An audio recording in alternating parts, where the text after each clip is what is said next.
cried for help. You would never come like you tripped and fell. For so long I tried to cut you off, cause I thought I was better off with you gone. But the more time I spent alone, the more I longed for you to call my phone. But you weren't into that. Said I wasn't worth your time, it hurt so bad. I was fun to accept that though, and never thought I'd care again, oh no. So here I am in the hospital, holding your hand before you go. I know it's the worst thing I've ever felt, but still I wonder if I should be crying, no. We've been told we weren't the best. We tried, whoa. I wonder if you're looking down on me.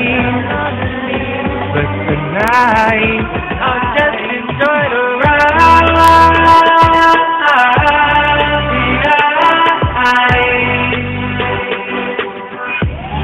And love myself tonight.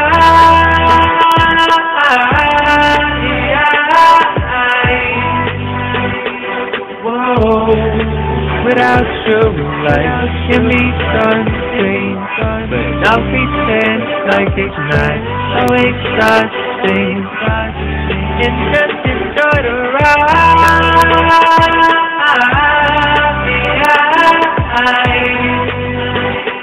Whoa, one last time. One last time. One last time. Take a trip down memory lane. I look at the knowledge that you helped me gain, indirectly by neglecting me. For some reason I am glad I felt that pain. Now I know what not to do. Do someone you love, and that's the sharpest tool anyone has given me. But I just wish that we got along while you were. What an atmosphere at Murrieta Mesa High School. The Mesa Rams set to take on the Etiwanda Eagles right here on Inland Sports Radio. I'm Colin Holt. I'm joined by Tim Hatch, and this really is a matchup of two teams trying to make their way up in the Inland Empire football universe. Going to Division III, both teams. Etiwanda, a playoff team last year. Murrieta Mesa with a breakthrough season. They were CIF semifinalists in Division IV as well. Now both teams have jumped up to Division III, and they're going at it tonight in front of a sellout crowd at Murrieta Mesa High School. I'm Colin Holt. Tim Hatch alongside all evening Inland Sports YouTube channel. We appreciate you joining us on a beautiful Saturday evening. And Hatch, you had a chance to catch up with both coaches, and this is going to set up for a great matchup. Yeah, you have the Etiwanda team, which is very veteran, all seniors at the skill positions except the quarterback, who's a sophomore. And you have two senior linebackers that lead the way on defense for them, Kendall Henderson and Steve Watson. Then you have on the Mesa side, you have three returners on the defensive side. And on the offensive side, still trying to find that bread and butter. But they learned how to win last year. Coach Turner and I talked about this as a program. You do need to learn how to win. They accomplished that. Now can they carry it over into this year? And the Inland Empire has been known for great high school football atmospheres. I mean, obviously the glory days of Fontana High School, Centennial, Vista Murrieta, guys who have had great atmospheres at their games and sellout crowds. And tonight, Murrieta Mesa has rivaled all of them. Absolutely. Hey, I just had my Kona Ice. I just picked one up. I offered you one. You didn't want one, but okay. I had 2 free hot dogs from the snack bar, and there's funnel cakes and all different vendors here lining up a gauntlet out there, and it's an incredible atmosphere. Mr. Coach Broussard, the athletic director, said he'd love to have this atmosphere every game, and that's his goal. But great atmosphere. And Tim, I just want you to know that the reason I turned down the Kona Ice wasn't anything personal, but it was because I was a little afraid I would spill on myself, knowing myself that I might spill the Kona Ice. But a really great atmosphere here at Murrieta Mesa High School. And obviously Etiwanda coming off a huge win over Summit, a shutout win for them, and they're looking to carry some momentum. Murrieta Mesa, on the other hand, did not have a week 0 game. How do you as a coach approach that and get your guys ready to play against a team that already has a game under their belt? You know, you just got it business as usual. You drill and drill and drill, and you run the plays and run the plays and run the plays. And this is the way Coach Turner told me last night when we talked. He said, the cake's been baked, now we got to take it out of the oven. Well, the cake has been baked. We're here on Inland Sports Radio, and of course, none of this would be possible without our wonderful sponsors, which include Spoiled. The next time you need your oil changed, check out Spoiled Quick Quality Oil Change on Alessandro Boulevard in Riverside, just off the 215 freeway. Spoil yourself and your car at Spoiled. Give them a follow on Instagram. Ken's Sporting Goods, since 1976. Ken Sporting Goods has been the #1 sporting goods store in the Inland Empire. They can also do uniforms for your entire team or for your business. And of course, they do Letterman's jackets. Check out Ken Sporting Goods in Norco and visit them online at kensportinggoods.com. If you're in the market looking to purchase a car, truck, or SUV, I tell you what, make Catalano Motors in Corona your first stop. They have weekly specials, so you're going to save thousands of dollars. Mention the Inland Sports Show and get $500 off. That's Catalano Motors in Corona off Temescal Canyon Road, and visit them online at catalanocars.com. Great deals all over the place, including a 2016 BMW 3 Series 328i for just $18,888. Boost Performance Training. Athletes from all sports and all levels are going to Boost Performance Training in Corona with Coach Ray Bass. Go ahead and check out their strength and speed classes and become the explosive, dynamic athlete that you've always dreamed of being. Follow Boost on Twitter and Instagram and visit them online at boosttrainingsystems.com. Boost Performance Training in Corona. Wonderful sponsors that make this happen on the Inland Sports YouTube channel. Of course, we appreciate you listening. You can hit us up on Twitter and Instagram at the Inland Sports Show, Sports with Pep, at the Cullinator 34. Let us know where you're listening from and who you think might win this matchup between two very good Division III teams. And we talked about this in our pregame show for social media. Division III is packed with Inland Empire football powerhouses such as Cajon, Roosevelt, Santiago, and Murrieta Mesa, all in the top 10 in the CIF rankings. What a tough division. That might be the toughest division in the whole thing. Forget the upper levels. They're very top-heavy. But how about the leagues these guys compete in, too, day in and day out? Incredible competition. Well, in the baseline league for Etiwanda, obviously some blue bloods in that one. Rancho Cucamonga, Upland, Damien, Chino, and, of course, Upland. Who can forget them? Mesa set to kick things away. Etiwanda in the white jerseys will receive. And an early whistle on the first kickoff. Would not be surprised if this was a false start against Murrieta Mesa, and it is, so we'll likely have to re-kick this one more time. Not surprised. They're excited. They're jacked up. The biggest crowd they've ever had. Like I said, the funnel cake vendors are here, so the players are all sky high. Somebody just got a little bit antsy.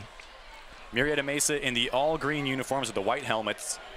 Etiwanda in the white jerseys, the red pants, and the black helmets. The Eagles will be going right to left across your radio dial here in this first quarter. Murrieta Mesa left to right, and vice versa. Kicking things away from Murrieta Mesa, number 17, Benjamin Isaacson, a senior kicker on the roster for Mesa. Kicks off from dead center, now on the 35-yard line, 5 yards back off the false start. And we are set to get things underway from Murrieta Mesa High School. Kicking things off one more time, little pooch kick. Comes up short, fair catch, fielded there for Murrieta Mesa by Zachary Bitterman, who's a captain on this Eagles team. And now we'll get a chance to get our first look at the Etiwanda offense. Bitterman's one of their go-to guys, wide receiver, 6'3", 180 pounds, had 4 catches for a touchdown last week against Summit. And Etiwanda's offense in game one, 227 rushing yards, 140 passing yards, so a relatively balanced attack that just leans a little bit towards that passing game. And we'll see when they come out tonight how they want to try to attack this Mesa defense, which showed last year that they're a force to be reckoned with. Okay, here we go. Etiwanda got spread offense there. Ball from the near hash, snap taken by Brandon Patterson. Quick handoff goes to Jacob Hillstock up the left side, and a good first down gain near the 45-yard line. And Brandon Patterson only threw one pass in week 0, I guess you could call it, their first game. Nick Rivas Jr. was the guy who got the start. Patterson had to come in, and now he's starting the game tonight against Murrieta Mesa. And Hillstock had 140 yards last week. Nope, my fault. 149 yards. Quick pass to Bitterman on the left side. Good catch for a first down and into Mesa territory. And a real good look there from Brandon Patterson. Once again, only threw one pass in week 0. Finds veteran receiver Zachary Bitterman, who's a 6'3" senior and a captain on this team, for a big first down. And now 1st and 10 from the Mesa 42-yard line, and Etiwanda's offense is moving early. Again, spread offense, doubles, ball on the near hash. They're going to hand it off right at the middle to Jacob Hillstock. He finds a hole still on his feet inside the 30, and he dives forward for a first down. And Etiwanda on the move early against a Murrieta Mesa team that once again did not play a game in week 0. Their timing might be a little bit off, but once the game starts and the adrenaline starts going, the timing will catch up really quickly. Brandon Patterson, just a sophomore, the starting quarterback in a big varsity game. 5'9", 150, takes the snap, pulls it away from Hillstock on the play action, tried to roll out, and he was brought down immediately by Colin Layton, who's been a stud on defense. for the Mesa Rams. Last season he had 82 tackles and led the team with 12 sacks, and he gets one right there. And that's a big play for the Mesa defense that has been playing on their heels since the start of this game, and now second and very long from the Murrieta Mesa 35-yard line. Double sticks and now a stacked formation on either side. They give it to Hillstock up the middle, stutter step, and he gets near the first set of markers at the 30-yard line, trying to get back the yardage that they lost on the sack by Layton. Mesa's defense, led by defensive coordinator Jordan Allen, they like to run a cover 2 with a fast attacking ball hunting group. They want to be quick to the ball. They want to fly to the ball. But you called it earlier, they are on their heels. Can't fly when you're on your heels. Brandon Patterson with a hard count.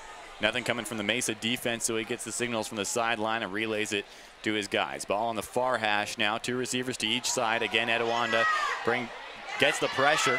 Quick pass to Bitterman, slips on the screen and falls down after a pickup of 4 on a pass to the left side, and this will bring up a 4th and 9 from the 32-yard line of Murrieta Mesa, and this is obviously 4-down territory for Etiwanda unless they want to try to kick the field goal. Cornerback Tyler Martin sniffed that play out really quickly, played it well, just whiffed on the tackle, but they're going to go to Bitterman over and over. I think they got to go for it. Early in the game like this, they want to set that tone. 4th and 9 from the 32-yard line of Murrieta Mesa, and Vincente Garcia, the kicker for Etiwanda, made a 42-yarder. That field goal would have been around 50 yards. So a good decision here to go for it on 4th down, and now a timeout coming for Etiwanda and head coach Kevin Davis, and maybe he's thinking about putting the field goal team out there. Possible, because, I mean, on that first drive, it depends what you want to do. Do you want to establish that you're dominant and you just want to pound it down their throats, or do you want to come away with a score? You know, it's what you want. I would like to come away with a score. And if you're Murrieta Mesa, here's a chance to chat with your defense without having to burn a timeout. So it does work in the Rams' favor in this situation. Once again, 4th and 9 from the Mesa 32-yard line, and Etiwanda's offense has looked sharp, to say the least, to start off this game. You know, offensively, they like to run spread, but he said they'll change it and tighten up the formation just to give different looks, like every other play. But so far, they pretty much stay with the spread. And defensively, they like to run a 3-3-5 with some beefy guys up front. They have 16 guys over 230 pounds on the roster. A lot of touches for Jacob Hillstock early on. Could he get the ball on a draw play here on 4th and 9, or are they going to try to air it out? With the inexperienced quarterback, I would probably go draw or a bubble, something quick. Patterson's going to throw. He looks over the middle, and it's incomplete, intended for Zachary Bittman. Broken up on the play by Ethan Suavanegas.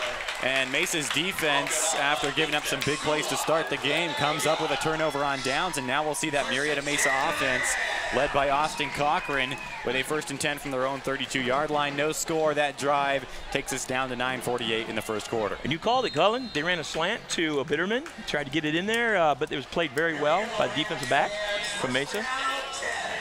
Austin Cochran, a senior, 5'11", 200 pounds. He's in the shotgun, got 2 running backs back there with him, 2 receivers to his left. Ball in the middle of the field. 1st and 10 from the 32-yard line. The Mesa offense gets underway with a pass to start things off. Quick dump pass underneath, and the Mesa offense is on the move where they pick up a 5 or 6 on the first play. Etiwanda has 2 outstanding linebackers, number 54, Kendall Henderson, 55, Steve Watson, both about 5'10", 230 pounds, but athletic, very quick. Catch made by Andrew Morris out of the slot position. 2 receivers now to the right. Cochran gives on the counter. A run up the middle for number 21, Antonio January. Picks up a few more, and it'll be 3rd and short. And Mesa's offense looking sharp in their first possession. Colin, you know what's going to be interesting? We'll see when Mesa finds that bread and butter play. Like Coach was talking about, they don't know what it is yet. We will see it when it happens. So we're seeing the dawning of a new era. 3rd and 2 from their own 35-yard line. Cochran going to pass. Pump fake. Now he dumps it off over the middle, and it's in and out of the hands of the intended receiver, Andrew Morris, who he found on the first play of this drive. And now it's 4th down in your own territory, a 4th and 2, and the punt team will head on out there for Murrieta Mesa. I think he changed his mind. He was going through his progressions, and he saw somebody clear in the middle, but he was supposed to dump it off there, but he tried to squeeze it in with that big linebacker hanging on the guy. Tyler Martin back to punt things away for Murrieta Mesa. And it looks like Etiwanda going to try to go for the block here from the 35-yard line. 4th and 2. Mesa will punt it away, have 1 returner back deep. for the Etiwanda Eagles. Punt is away. And it is missed. Murrieta Mesa recovers. And the Mesa Rams with a huge special teams play to get things going. Recovered by number 3, Ethan Suavenegas, and he had a couple good plays on defense for Mesa. Now he comes up with a special teams recovery. Just a mishandle on that punt for the Etiwanda returner, and it'll be 1st and 10 from the Etiwanda 30-yard line for the Mesa offense. You know, this is what winning teams do. They hustle out every play. They run through every play all the way till it's over, because they could have just kind of Cadillac'd it and just kind of waited up on it. But Suavenegas got in there early. He was aggressive, and he was lucky for it. Well, he created his own luck, I should say. Austin Cochran, one running back to his left, 2 receivers to each side, ball in the middle of the field, 1st and 10 from the 30-yard line. Play actually is going to pass, throwing to his right, and it's almost intercepted. In and out of the hands of Marshall Murphy for Etiwanda, and he had a pick 6 with a whole lot of green in front of him, just couldn't hang on to that ball, and Austin Cochran putting that one up dangerously. Yeah, you know, I remember my senior year, first game I ever started as a quarterback. You're so nervous and so geeked up, and you're trying so hard to make a play that you might force one. He got lucky there. Mesa with trips to the left side, first time with that look. This is a good design quarterback run. Cochran off the right side, gets inside of the 30, just a couple of yards before he is swarmed. And leading the way is who else? Marshall Murphy, who almost had that interception a play ago. I'm looking at some of the sizes of those guys on the inside for Etiwanda. 76, 280, 280. There's a 330-pounder. Be tough running in the middle today for Mesa. 3rd and 8 from the 28-yard line, 8:15 to play in the first quarter. Cochran's going to pass. He's got a receiver, and he overthrows his intended target, Damian Thompson, who's a stud on the outside for Mesa. And again, 4th down, and I believe this is 4-down territory for Murrieta Mesa. They don't have the kicking game to try to kick a field goal, and yet you're in the territory where if you turn things over on downs like Etiwanda did on their first possession, it's not the end of the world. You know, again, what you talked about before, without the benefit of the 0-week game, they're working out some kinks right now. Trips now to the near sideline, ball in the middle of the field, 4th and 8 from the 28-yard line. Cochran in the shotgun. He's going to pass, rolling to his right. He's got some receivers, now has to hold up, and he's going to go down. Sack made by number 59 for Etiwanda. Caleb Edwards gets in there, a big defensive tackle for the Eagles, and a huge stop coming on the sack for Etiwanda. So there's 3 linebackers that are all about 5'10", 230, 240. So, again, I think he missed his receiver deep. He had, I don't know what number it was, down in the corner. He could have threw it over the top. If you make a mistake there, it's just incomplete. But he held on a little too long. Turns into a sack for Etiwanda. Etiwanda takes over with 8:02 left in the first quarter. Brandon Patterson running back out there for the Eagles as the quarterback. 1st and 10 from their own 32-yard line. They'll hand it off to Hillstock on the first play, picks up a couple.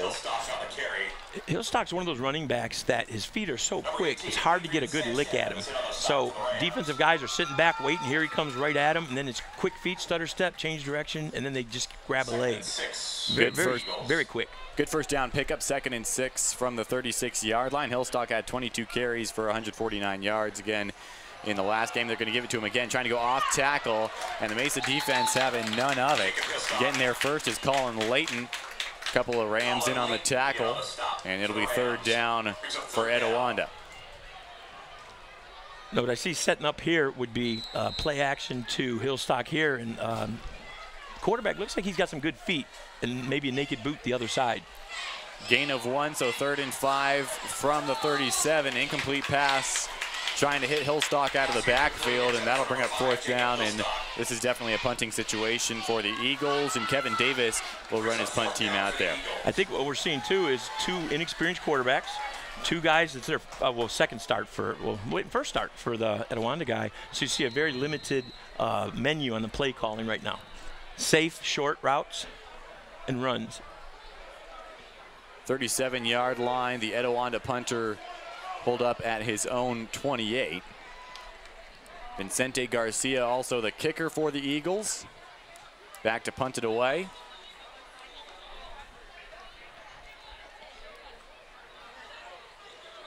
Just barely gets the punt away. Contact after he kicked it, but no flag down. This punt will bounce near the 40. before being down by Etiwanda. So good field position for Murrieta Mesa, and they brought the pressure on that punt return, and it worked out for him. Not the greatest kick off the foot of Garcia, who we know has a big leg. I think that wasn't a penalty there, even though there was contact. I think they really was blocked into him because there was 3 blockers back there. He split them, but you're right, the pressure caused them to underperform. High school football on the Inland Sports YouTube channel. 6:56 to go in quarter number 1. I'm Cullen Holt, joined by Tim Hatch, and Murrieta Mesa taking over at their own 41-yard line, 1st and 10. Austin Cochran with 2 running backs, and he gives it to number 28, trying to go off tackle, and he's swamped in the backfield. Desmond Jackson, the freshman starter, getting the handoff here in week 1. Etiwanda threw a wrinkle in there. They only had 2 down linemen, and they had 3 other guys upright at the defensive end spot, plus the 3 linebackers. So I think they're daring him to throw. They're putting a lot of guys, multiple players in the box. Cochran with a running back to his right. That's Antonio January. 2 receivers to each side. They're going to pass. Quick pass in the flats, and it is in and out of the hands of the intended target for Murrieta Mesa. A big hit for the Etiwanda defense. And with 6:25 to go, it'll be what I believe is 3rd and 11. So again, offensively, a new quarterback, struggling to find a groove, short, quick plays, try to play it safe, but Etiwanda is very quick for the ball. Cochran once again in the shotgun. Takes the snap, handoff. Up the middle, it's Desmond Jackson. He found a hole, tried to cut it outside, and was brought down after a pickup of 6. And Murrieta Mesa will be forced to punt on the long 3rd down. Great feet, great vision. I thought maybe if he kept it straight up the field, he might have got a couple more yards, but he chose to cut back. But, hey, I'm not out there on the field right now. Tyler Martin on to punt it away. Last time that Murrieta Mesa punted, if you remember correctly, Ethan Suavenegas came up with a big recovery on a muffed punt. Mesa couldn't turn it into points, and we're still scoreless, under 6 minutes to go here in the 1st quarter. Etiwanda showing all kinds of disguises on their punt return. This one lollipopped up in the air. It's going to land at about the 30 and go out of bounds, and that is where the Etiwanda offense will take over. Looks like the referees will spot it at the Eagles' own 28-yard line. So, you know, on the Etiwanda side, we know who the seniors are. We know who their go-to guys are. We know the guys that could be explosive and make a great play. It's going to be interesting to see who's going to be for Mesa. Who's going to step up? Who's going to be the guy? That's pretty hard to believe. That's a freshman running back with his size and his vision. Good player. And Etiwanda with just 1 game in the books. We could see some surprises in this game. Guys who maybe didn't step up in week 0 and now have a chance to prove themselves here against a very good Murrieta Mesa team. No score, 5:37 on the clock in quarter number 1. Hand off to Hillstock, and he is swarmed in the backfield. And who else in on the play again but Colin Layton, who led the team in sacks last season. He's a senior this year, and he has been in on a lot of big defensive plays for Mesa. A tackle for loss there, but a flag is down. You know, one of the things about Coach Turner, he's kind of known as a defensive guy now, but originally when he started coaching, he was on the offensive side. He was a fullback in college at Arizona State. It was between Arizona State and UCLA recruiting him. He chose Arizona State because UCLA was going to force him to play defense. Coach Turner said, not having that, go Sun Devils. This is going to be a penalty against Murrieta Mesa. Still waiting for the official signal as to what that penalty was, but it's good enough for a 1st down for Etiwanda, which hints that it may have been a personal foul. Still no signal from the Whitecap. So 1st and 10 from the 40-yard line. Some sort of 10-yard penalty or automatic 1st down penalty issued against Murrieta Mesa. 2 receivers to each side now for Patterson. Takes the snap and he's going to pass. Rolling now to his left, buying some extra time, trying to find Hillstock out of the backfield. He underthrew it, and it's incomplete. That's actually Malachi Williams, the recipient of that pass. And it's incomplete. And I think defensively, getting him rattled and out of the pocket so he gets not comfortable when he throws. Like there, he had to throw off the wrong foot is what Mason needs to keep doing. So Brandon Patterson, the sophomore quarterback, did not start in week 0, starting tonight and replacing Nick Rivas Jr. Handoff to Hillstock. Almost found a seam, but was dragged down by the shoelaces by Murrieta Mesa. And it was Eric Reyna, a 5'10", 200-pound senior, who got his nose in on that play, and 3rd and long now from the 43-yard line. There was a hole there. There was light, and Reyna closed on it very quickly. You've touched on this. Etiwanda got a lot of size up front offensively and defensively, trying to use that to their advantage with a young quarterback. Patterson going to roll out, airs it out, looking for his favorite target, Zachary Bitterman, and he tiptoes along the sidelines to haul that one in for a 1st down and into Murrieta Mesa territory at the Mesa 46. And a real good catch by Zachary Bitterman. Great field awareness. That was a senior move right there. He caught it high, checked his feet, did the stutter step, inbounds. Brandon Patterson, a no-huddle offense for Etiwanda. 3 receivers to his right, ball on the near hash. Etiwanda moving right to left across your radio dial. He's going to roll right in the pass here, airs it out. Got a man down the right sideline, adjusting and making the catch for Etiwanda. What a play on the right sideline for the Eagles, and an excellent pass by Brandon Patterson deep into Mesa territory, down inside of the 20. Devontae Dillard was a pass receiver on that. He's the guy that Coach Davis named specifically as someone who's ready for a breakout game. And Dillard's a 6'1" junior, just boxed out on the back shoulder throw down the right sideline, and what an arm from Patterson. Looks like he's starting to get his a little more comfortable now, getting his sea legs. And just when you say that, a big tackle for loss in the backfield. And it was Tyree Miles who got the handoff and was hit immediately. So a loss on a 1st down play sets up 2nd and double sticks from the Mesa 18. You know, Coach Turner likes to change up fronts, give different looks, disguise things. So that's got to be tough for the offensive linemen who have to call out assignments, who they're going to block, if people are in different spots every play. Trips to the left side. Patterson going to throw, rolls to his left, got a receiver, end zone, caught, diving. It's a touchdown, Etiwanda. What a play for number 6, Malachi Williams. And the Eagles have struck first, 6-0 Etiwanda. And the passing game, though it was running in week 0 that got him the win, the passing game has stood out for Etiwanda early in this one. You know, for a young quarterback like Brandon Patterson, it's got to give him a lot of confidence knowing that he could just throw it in an area, and his guys have great hands. Great catch by Malachi Williams right before that. A great catch by Devontae Dillard. And then the number 80, Vincente Garcia on for the extra point. It's up, and it is good. 7-0 Etiwanda. I forgot his name, Bitterman. Bitterman is clutch. He's got great hands. He's got those Gorilla Glue hands. Anything that comes near those is sticking. So Vincente Garcia, who is 4 for 4 on PATs in the last game, comes up with a big PAT there, and it is 7-0 Etiwanda. And Murrieta Mesa, who's had some success offensively but has yet to find the end zone, will go back to work. So again, we had a long talk with Coach Turner, and we agreed that programs and teams need to learn how to win. They learned how to win last year. Now let's see how this young group is, what they learned, the lessons they learned as backups and JV players last year, and see what they do to answer the score. Garcia will kick it away. Back deep to return for Mesa is Antonio January. Once again, he's a 5'10" junior, set up at his own 5-yard line. And a great catch, a great throw from Patterson. Malachi Williams on the receiving end of it. Tell you what, that ram over there is freaking me out. That giant ram, there's a giant ram in the corner that the players run out through the tunnel, and it's just staring us down right now. It's a fairly intimidating blow-up ram. I will give you that, Tim.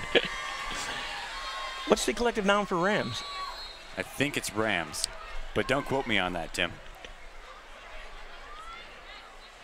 Have to check the AP style book for that one.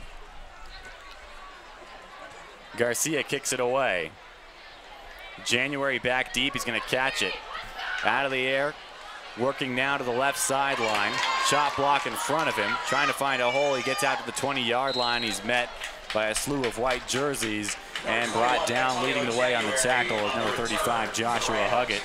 A very, very disciplined kick team for Etiwanda. They stayed their lanes. They didn't panic. He tried to bust outside. He got one block, but there was his help right there. The defender's help was in his lane. Etiwanda's pretty impressive so far. 1st and 10 from their own 23-yard line. Austin Cochran and the Mesa offense going back to work. Desmond Jackson standing to the right of Cochran. Shotgun snap with trips to the left. Jackson gets the handoff, brought down immediately, just barely, maybe picked up 1 or 2 yards on the play. And a good tackle made by number 44, Brajan Brown. Right now, Etiwanda's getting too much penetration. The plays are getting blown up before they even get a chance to develop or backs can get reads. Offensive line for Mesa's got to step it up a little bit. Near hash shotgun snap. Jackson motioned down to the flats, throw over the middle, and getting his target is Austin Cochran on the play. Finding number 1, Damian Thompson, for a big pickup on a second down play to set up 3rd and short. Now that was a great read, a great following his progressions there by Cochran. Correct read, delivered well. Maybe he's starting to get his sea legs now. 3rd and 3. Every time I say, I'm sorry, every time I say sea legs, they mess up. I'm gonna stop saying sea legs. Hand off to Jackson on the 3rd and short, trying to find a hole. He stutter steps and he's met in the hole by Kendall Henderson, a captain on this Etiwanda team, and a big stop on 3rd down is going to force Darrell Turner to send the punt team on the field. Kendall Henderson, 8 tackles last week, as did Steve Watson, the other linebacker, 8 tackles. They're big, they're strong, they flow. Good defense. Tyler Martin with his 3rd punt of the evening. Standing at his own 16-yard line on a 4th and 3. Once again, Etiwanda showing punt block on almost every punt play, and then they usually back off into a return before the snap, so trying to disguise what they want to do. Just getting it away is Martin. Back deep to return for Etiwanda. Returning it up the left sideline, he's going to find a gap. It's Dalen Wilson up the left sideline by himself. 20, 10, 5. Touchdown, Dalen Wilson. He had quite a burst of speed on that initial cut. When he saw daylight, he took off. He hit the afterburners. Like Dalen Wilson, a junior wide receiver, just made this thing 13-0 Eagles. Somebody blew an assignment there because everybody's supposed to have an area, a lane to cover, and somebody got caught up, and that's what happens. There is a flag down on the far sideline in the vicinity of sideline warning, which would likely not negate the touchdown. If the Etiwanda team was halfway onto the field to celebrate and got in the way of the referee, that would prompt the ref to issue a sideline warning. The touchdown stands. 13-0, a minute 30 to go in the first quarter. A punt return touchdown from Dalen Wilson. Vicente Garcia looking to make it 6 for 6 on PATs this season, and he is money. One of the things about, again, Coach Turner talked about is this change in division, moving up, playing better competition is what they strive for. They want to measure themselves against the best teams. So right now, some of the young guys might be thinking like, oh, crap, we're not coming up strong here, but it's early, and they need to stick with the program, stick with whatever the game plan was, and not panic. Way too early to panic. 14-0 Etiwanda, and Murrieta Mesa now playing from behind by 2 scores. And special teams is what did it for Etiwanda. Murrieta Mesa, who had a big special teams play earlier that they couldn't turn into points, we're going to get a big return from Antonio January back deep at his own 5-yard line.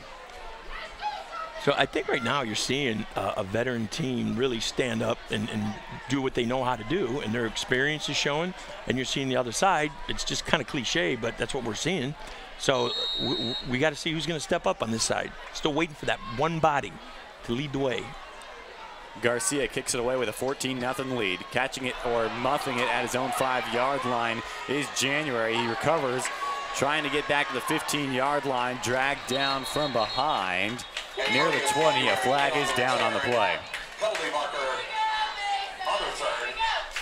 So what happens there on a muff, I used to be a punt returner back in the day. I don't know if you knew that, back in my quicker days, 30 pounds ago. And when something like this happens, you want to try and make a great play, and you kind of forget to catch the ball. So you take your eyes off the ball, and you're trying to make something happen. And again, just take it slow, do what you know how to do, catch the ball first. Obvious, sounds obvious, but that's what happens. Still waiting on the sign for this penalty, which was dropped around the 11-yard line. And it looks like it's going to go against Mesa. It was in the area of holding. We can only guess that that's what it is. It would be half the distance to the goal.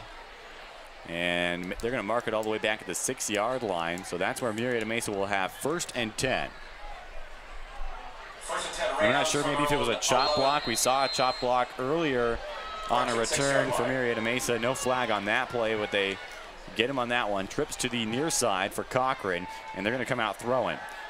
Trying to set up the screenplay. Now a post corner, and it's in and out of the hands of his intended target, January, and now a late flag coming in. Intended for number 21, Antonio January. Well, January was open on the post corner. They tried to set up the screen. They faked the pass to the flats and then tried to go over the top. And if he'd have got that, it was nothing but daylight. There was nobody behind him or in front of him. And I was just going to say, here we go, a young team backed up to the end zone. We're going to see what they're made of. That was a great play. Referees discussing this one. And it's going to be pass interference, it looks like, against Etiwanda, and I didn't see it. Did you, Tim? I think right as the ball was in his, like, near his grasp, he kind of tripped. I don't think it was anything, that he wanted to do on purpose, or it wasn't, he wasn't trying to trip the guy on purpose. Their feet got tangled up just a tiny bit right when the ball was arriving. 1st and 10 Rams. 3 receivers to the near side for Austin Cochran. 1st and 10 now from the 22-yard line. A big penalty against Etiwanda.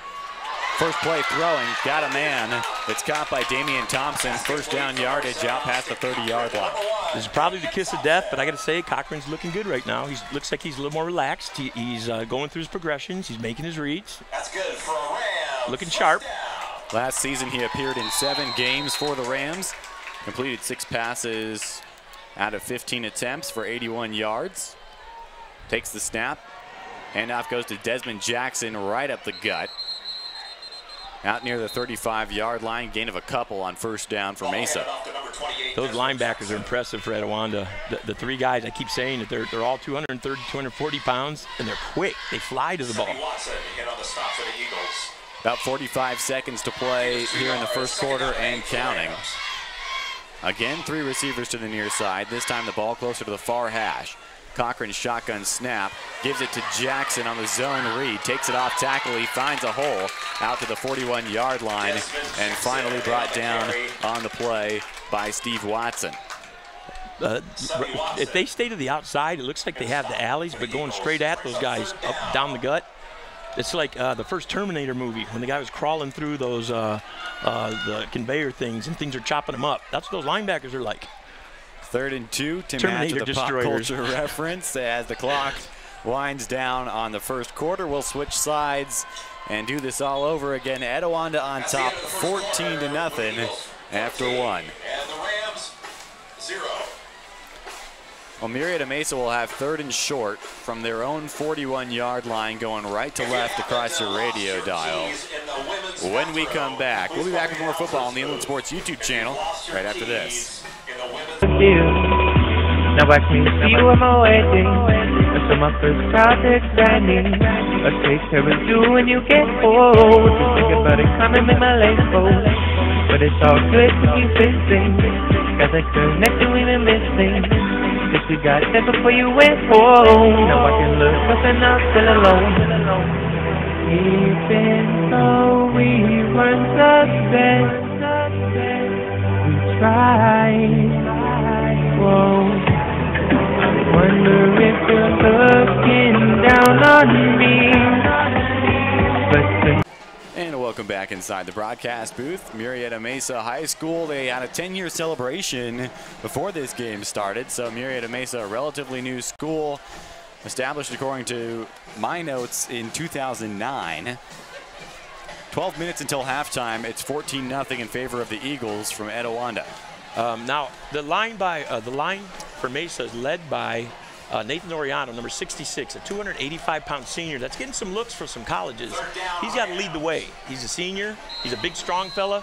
He's got to take care of his business right now. Cochran in the shotgun, takes the snap, 3rd and short. They're going to throw. Gets pressure, now he's going to run it. Got 1st down yardage out across the 45-yard line, and he's met near midfield. And a big take by the quarterback to pick up the first down on a designed pass. You know, I think what's got to happen here is they've got to quit trying to juke those defensive backs. The defensive backs are very quick. And if somebody's really quick, you got to go straight at him. Don't give him a chance to get the angle on you. He was juking and jiving, though. 1st and 10 from the 48-yard line. 2 running backs in the backfield with Cochran. 2 receivers to his right, 1 to his left. Ball in the middle of the field. Now they motion a man out. That's January, and this is probably going to be a false start against Murrieta Mesa as the whistle comes early. Well, Murrieta Mesa, a couple of penalties early on. Once again, you said a bit of a younger squad, and this is their first game of the season. They don't have that week 0 game under their belt like Etiwanda does. To work the kinks out, yep. So things like this, timing of multiple guys in motion, making sure that the one is stopped before the other one starts. It actually is going to be offsides against Etiwanda, and that works out in Mesa's favor. And sometimes when you move guys around like that, it gets the defense to move early. So Murrieta Mesa with the 1st and 5. So good thing Murrieta Mesa didn't play a game week 1. Austin Cochran in the shotgun, motion a man across. They're going to give it to January on the counter. He gets near the 45-yard line, and great first down field position for Murrieta Mesa.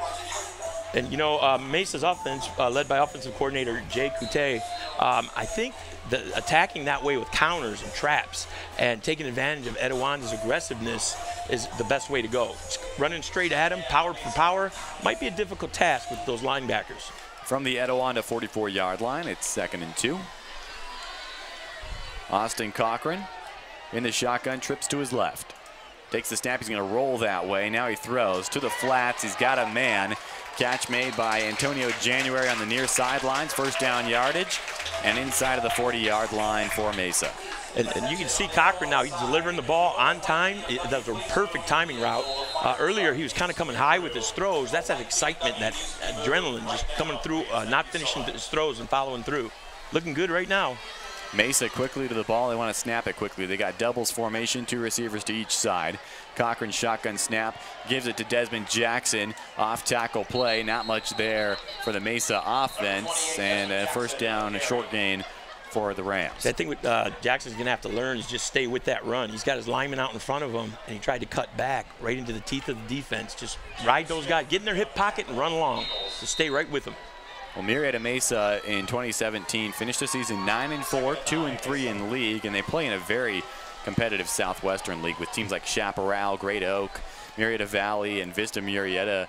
Not to mention Temecula Valley now, with Bert Esposito at the helm there. The great Bert Esposito. Cochran throwing and just getting in to break it up at the last second is Raphael Outley for Etiwanda. And you talked about the speed of these DBs. That looked like a very open Damian Thomas in Austin Cochran's eyes. And then coming at the last second is Outley, and he breaks it up to set up 3rd and long for Mesa. They call that great closing speed. He got there quick. It didn't look like he was even near the play. Well, Mesa with a 2-3 league record, they got into the playoffs and made it all the way to the Division IV semifinals, and because of that, they're in Division III this year and still a very talented Southwestern league. As Murrieta Mesa going to take a timeout, setting up for a 3rd and 9 from the Etiwanda 36-yard line, and that is a very tough league schedule, and we'll talk a little bit about the baseline league for Etiwanda later, but for Murrieta Mesa, I mean, you're setting up for a week 1 of league Vista Murrieta matchup, who is a blue blood when it comes to Inland Empire football. Yes, absolutely. The rest of their schedule leading up to that league, it's okay. It's not great, but all definitely winnable games, which would give them momentum for a home game. Vista Murrieta here in the house that the Rams built. I don't know what they call it, but it's named the stadium. There's a name for it. Ram Stadium. Oh, it's Ram Stadium. There you go. I didn't see the sign. Some of these stadiums have pretty clever names. The Black Sea at Santiago, obviously.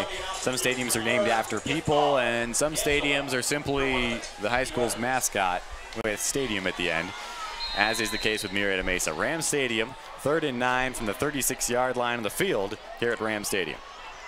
Trips to the left side of Cochran. Ball in the middle of the field. Got one receiver to his right. He rolls to his left now. Cochran going to throw. He's got Damian Thompson on the sidelines, but he's out of bounds, and the ball goes through his hands to set up 4th down, and the offense going to stay out there for the Mesa Rams from the 36-yard line. Well covered. Zone coverage by Etiwanda's defensive backs. They didn't let anybody get behind them. They walled them off perfectly. They squeezed Cochran, so he had to try and throw it into a little tiny mailbox on the sideline there. But remember I said someone's got to step up. Right now Cochran is stepping up. 4th and 9 from the 36. 2 receivers to each side for Cochran. Snap, they're going to roll him to his right. Much more comfortable going that direction. Has to buy a little extra time. Flag down, could be holding. And the ball at the feet of the intended receiver. That's Antonio January on the far sideline. And either way, Murrieta Mesa has turned the ball over on downs, and Etiwanda will go back to work with a 14-0 lead, just under 9.5 to play before halftime. You know, Murrieta Mesa has to replace 5 guys that are playing at the college level this year. There's my favorite name in the world, Capone Blue, who got a scholarship to Kent State. There's Gio Sanders, who's going to Dixie State. The quarterback last year, Jeff Miller, going to Carleton University of Maryland. Kai Thompson going to University of Redlands. And Damani Williams is going to the New Mexico Military Institute. That's a lot of bodies to replace. If you're a freshman athlete coming in and you play a lot of sports in junior high and you're trying to decide what you want to focus on, you see a lot of guys going to the next level in football. I mean, obviously that's got to help you make that decision. Absolutely. And maybe go play Mesa football. Yep, that's hand off on first down, and a lot of room to run on the left sideline for Malachi Williams. Picks up a first down out near midfield. I like the balance Etiwanda's showing offensively. They threw a couple deeper passes that last time, so obviously Patterson's getting into a comfort zone. And now they run Malachi Williams, but they still got the workhorse. Ready to go, Hillstock. Back in the game. You know, I didn't play high school football that long ago, but when I played, we didn't have TVs on our sideline. And I see that at pretty much every school nowadays. First play, throwing, and getting his target is Patterson. A good pass out to the 40-yard line, good enough for a first down for Etiwanda, and making a good catch on the play. Out of the backfield is Jerry Brown. The technology on the sidelines is amazing. You know, they got to have video coordinators for the high schools now. The teams have to have somebody who knows how to manage the equipment, and so that what the coaches are looking for can be popped up right away. That was Santana Zuniga with the catch, and a play-action pass for Patterson, and he's got his man Bitterman over the middle on the post route. Still on his feet, ball came out. Loose ball, Murrieta Mesa says they have it. It was a first down pass. Mesa is still signaling that they have the ball. What a catch by Bitterman, trying to fight for extra yards, and the ball just popped out. And it is Mesa football, so Murrieta Mesa's defense comes up huge, down 14-0 with under 9 to play in the second quarter. And Etiwanda had an impressive drive on the works there, but Bitterman, you called it, trying to get that extra yard, waving the ball around. A hat on the ball, pops it out, and there you go. There is no such thing as luck. Pulling Coach Turner, you create your own luck by playing hard. From Murrieta Mesa, a record crowd on hand. If you can continue to put plays together like that fumble recovery, the recovery on the muffed punt, I mean, you get this crowd into the game, and that's something you can really use to your advantage against Etiwanda. Once again, a packed house here at Ram Stadium. Cochran with the snap, he gives it to Jackson up the middle. Slipped out of one tackle and is brought down after a gain of a couple. Yeah, I saw a seam there to this side, to the Mesa sideline side, and he cut it back a little too early. Again, right into the linebacker. He's got to trust his speed. There's a gap there, take it, shoot that gap. Still very impressive for a freshman. So Austin Cochran, running back to his right, 3 receivers spread out to the wide side of the field, and that is also to his right. They could try to roll him that way. Shotgun snap, drops straight back, still buying some extra time, got all sorts of time, and just decides to throw it away into the Mesa sideline. Very smart play, instead of taking the sack. We talk about how good these Etiwanda defensive backs are. That was a lot of time for Austin Cochran and couldn't find anywhere to throw the ball. They had dropped, there was 8 people in coverage, so there was no place to go. There was no one to find. So Austin Cochran had to throw that ball away, sets up a 3rd and long from his own 23-yard line. I'm glad to see the maturation. Remember in the first quarter, he tried to squeeze it in where there was 3 defenders on the receiver. That's a smart play now. He's learning. Cochran from the near hash, pump fake, buying some extra time over the middle, and just could not connect with Antonio January coming across from the right side, and that'll bring the punt team on for Murrieta Mesa. But that was an open January coming over the middle. And Jerome Wilson, the defensive back for Etiwanda, closed so quickly. So it looks like he's open. So you're standing back there, you're thinking, I have a gap.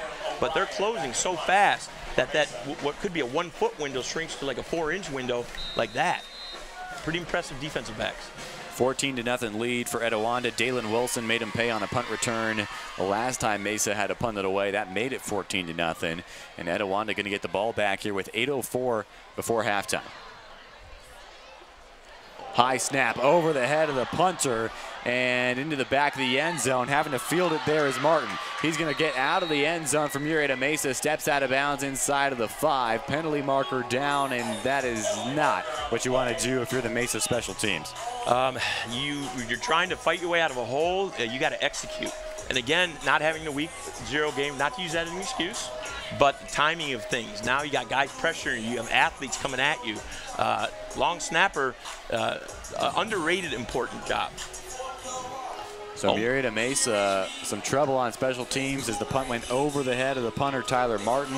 He fielded it in his own end zone and ran out. A good heads-up play by Martin, though, to recover. Keep that from being either a safety or a touchdown for Etiwanda. There is a flag down. He got out to about the 4-yard line before being pushed out of bounds. The Etiwanda players were kind of celebrating when they were talking to the referees, so I'm thinking it's got to be against Mesa, unless they like to celebrate their own penalties. You know, one thing that can't happen now, though, for Mesa is finger pointing and blame and looking at other people. Everybody's got to look inside, make sure they do their job, and they'll be fine. The field position battle is such an important one, and Murrieta Mesa has yet to win that battle in this game, and the scoreboard shows it, 14-0 in favor of the Eagles. You know, that the last drive they started down with their backs to the end zone, and Cochran looked good coming out of the end zone. He didn't panic. That's tough to do when you got, but they're pinning their ears back with 8 guys rushing you. And he made a nice pass over here that was just incomplete, but it was a pass interference penalty. But now, defensively, they're backs to the end zone, and they got a battle. They've been on the field a long time, too. So Etiwanda will take over from the Mesa 4-yard line, 1st and goal. Now that's good field position. Brandon Patterson with 2 running backs in the backfield. They're going to give it to Jacob Hillstock. Trying to go off tackle on the left side. Maybe got back to the line of scrimmage, but a good stop by the Mesa defense. Pinned against their own goal line. Good penetration there. Blew up the play before it had a chance to develop.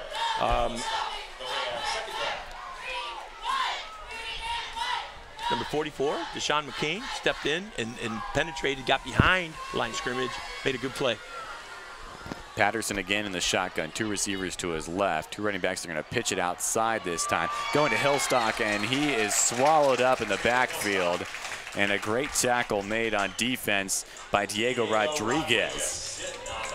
Again, penetration, everything. You talk about field position in a game, defensive position in a play. They're hitting that play 2 yards behind the line of scrimmage. 3rd and goal now from the Murrieta Mesa 8-yard line. The Mesa defense, they came away with a turnover on the strip and fumble recovery, and now doing a great job backed up in their own end, and now a whistle, what is likely going to be a timeout called by Kevin Davis, and he didn't like what he saw as Etiwanda lined up for that 3rd and goal play. So here's one of those situations where Coach Turner likes to disguise coverages, disguise what defense they're in.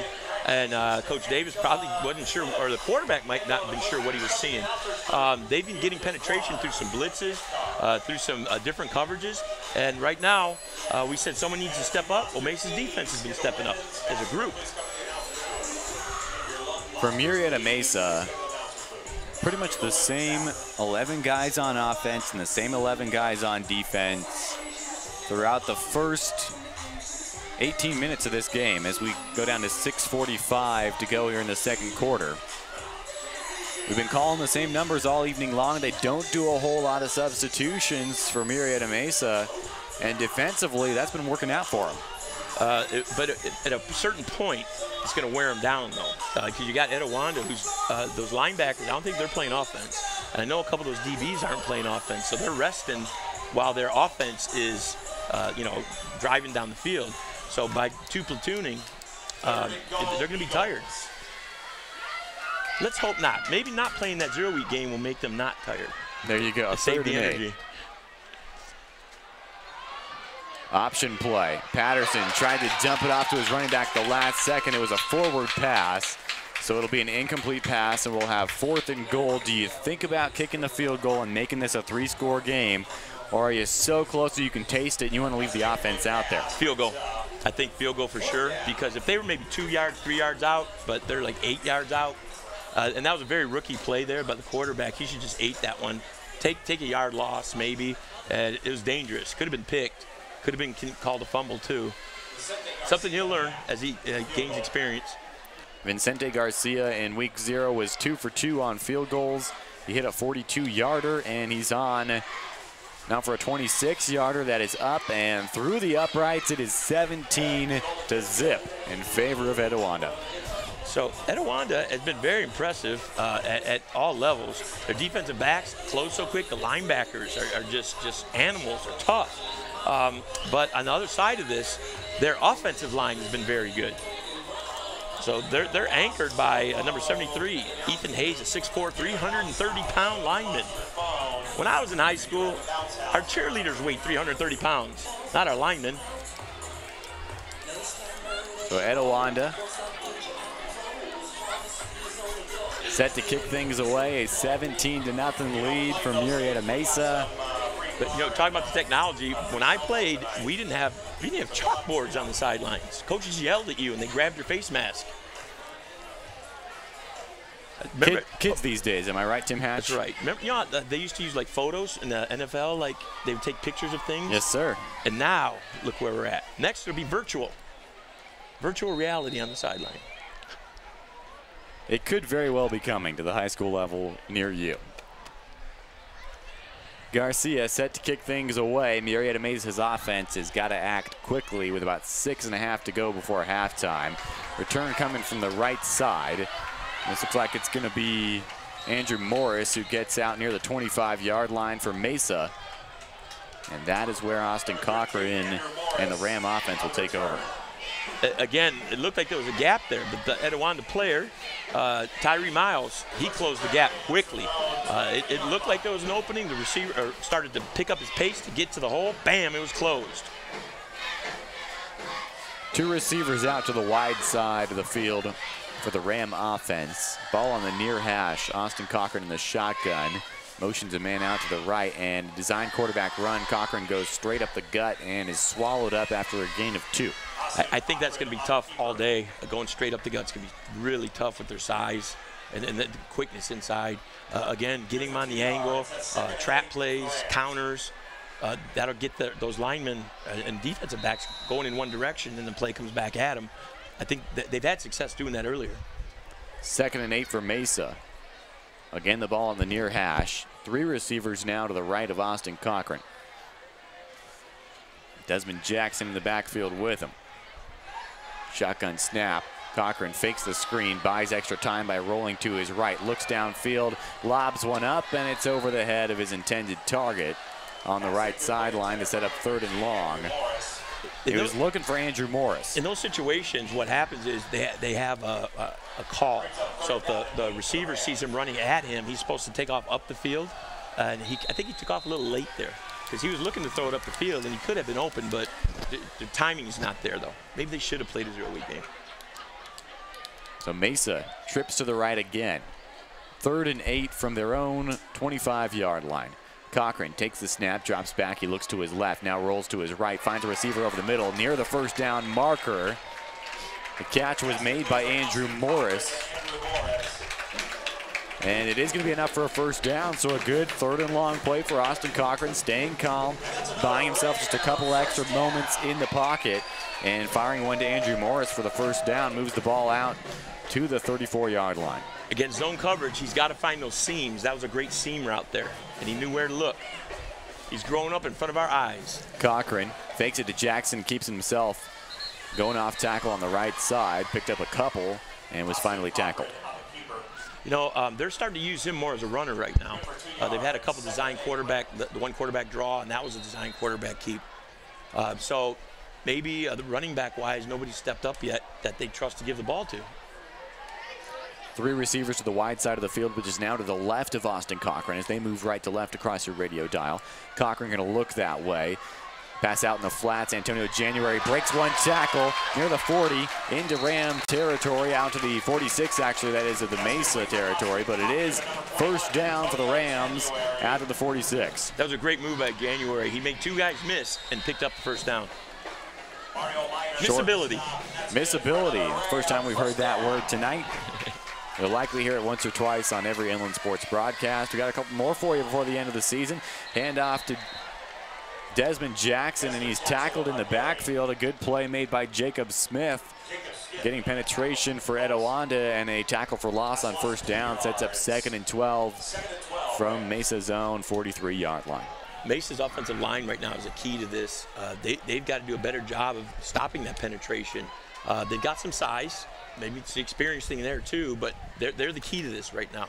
3 receivers to the right. They give it to Jackson up the middle, and he is stopped immediately and thrown backwards for yet another loss. That linebacker grabbed him as he got the handoff. As the ball was going into his gut, that linebacker was on him. So Mesa's got to find a way to stop that penetration by the linebackers.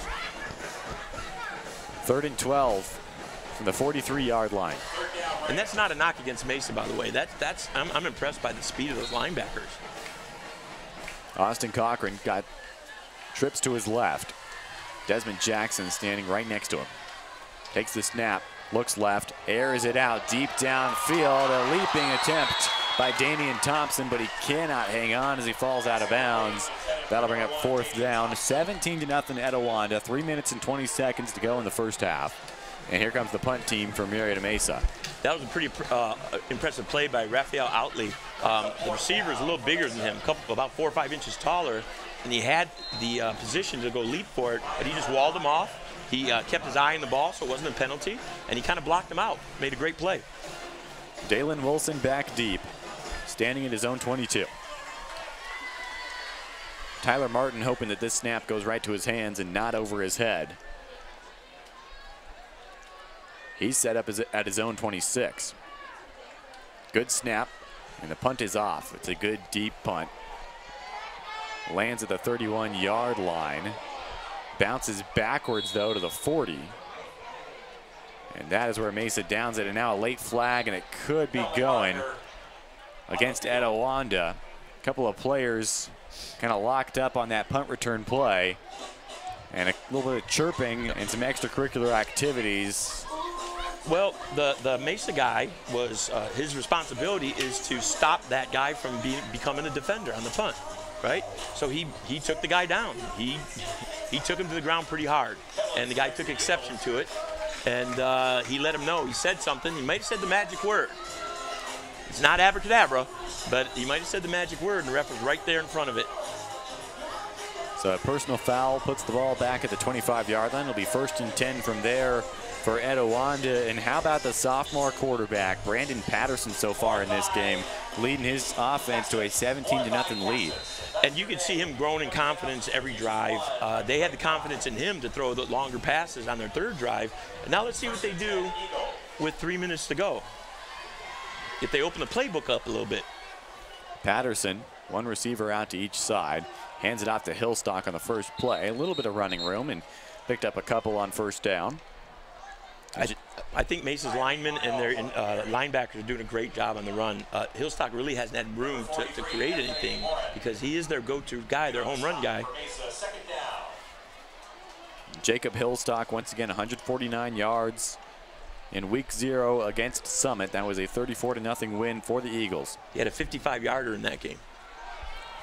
Patterson going to pass deep down the left sideline. He's got a man and is just overthrown. And this is going to be pass interference. He was looking for Zach Bitterman. Real tight blanket coverage on the far sideline by what looks like Tyler Martin, and he's going to get written up for a pass interference. I think it was very well defended. I think he had him walled off. He had his hands out, not on the guy. They got a little tangled up. They were both going for the ball. And that's a tough assignment. Bitterman's a big guy, 6'3", 190 pounds. But, hey, the guy with the yellow hanky is the one who makes the decision. I don't think this is going to be a spot foul, which means it'll be 15 yards from the line of scrimmage, which would put the ball, if my math is correct, I don't know. We'll just wait and see. Yeah, let's just wait and see. But, hey, that was an impressive throw. by the sophomore. It wasn't. Brandon Patterson put that one on the money. He had a guy running down the left sideline. Zach Bitterman, a very, very reliable target for him. And he was defended, and he squeezed it in there. They'll put the ball on the near hash as it moves out to the Etiwanda 43-yard line. 1st and 10 from there. 2 minutes, 35 seconds in quarter number 2. Tough coverage assignment on Bitterman over there. See the safety coming up. On the Patterson, play action, screen pass, and it's in and out of the hands of the intended target. So as a defensive back, you have keys you're supposed to be looking for. His key was that running back flaring out for that screen, and he read it perfectly. He almost picked that. If he'd have got that, it was a pick 6. And then we're happy and dancing in Mesa country. Oh, not us, but the Mesa people would be happy and dancing. Still no points on the board for the Rams. 17-0 Etiwanda, 2.5 minutes until halftime, and then Mesa's going to probably make some adjustments. Handoff, Hillstock, room to run near the first down marker and into Mesa territory at the 48-yard line. He just needs a little bit of a window. He's got a great burst, but again, his missability factor is very high. Jacob Hillstock ranking high in the missability department. And this will be 3rd and short, 3rd and 1, it looks like, from the 48-yard line. Trips to the left for Patterson. Takes the snap. They go right back to Hillstock. A quick cut out of the backfield. Falls forward for a gain of 2 and a first down, it looks like, depending on the spot. And that is not a generous spot at all. Aaron Williams actually carrying the ball out of the backfield that time. And Etiwanda does not get a favorable spot. This will be 4th and inches from the 48.5. Well, I thought for sure. He was a couple yards past the stick. Aaron Williams listed as a wide receiver. They've got him coming out of the backfield right now. Trips to the left. Etiwanda went hard count, and that prompts Mesa to call a timeout. Minute and 26 seconds. 17-0 in favor of Etiwanda, and Mesa's going to have anybody who plays defense come out for this timeout. They want to have a discussion. Can't let Etiwanda get any more points before halftime with a 17-0 lead at the moment. I think Mesa's defense has been pretty outstanding so far. They had the punt return, and then they had the fumble over there. I'm sorry, the bad snap, which they had to pay for, when they held them to a field goal.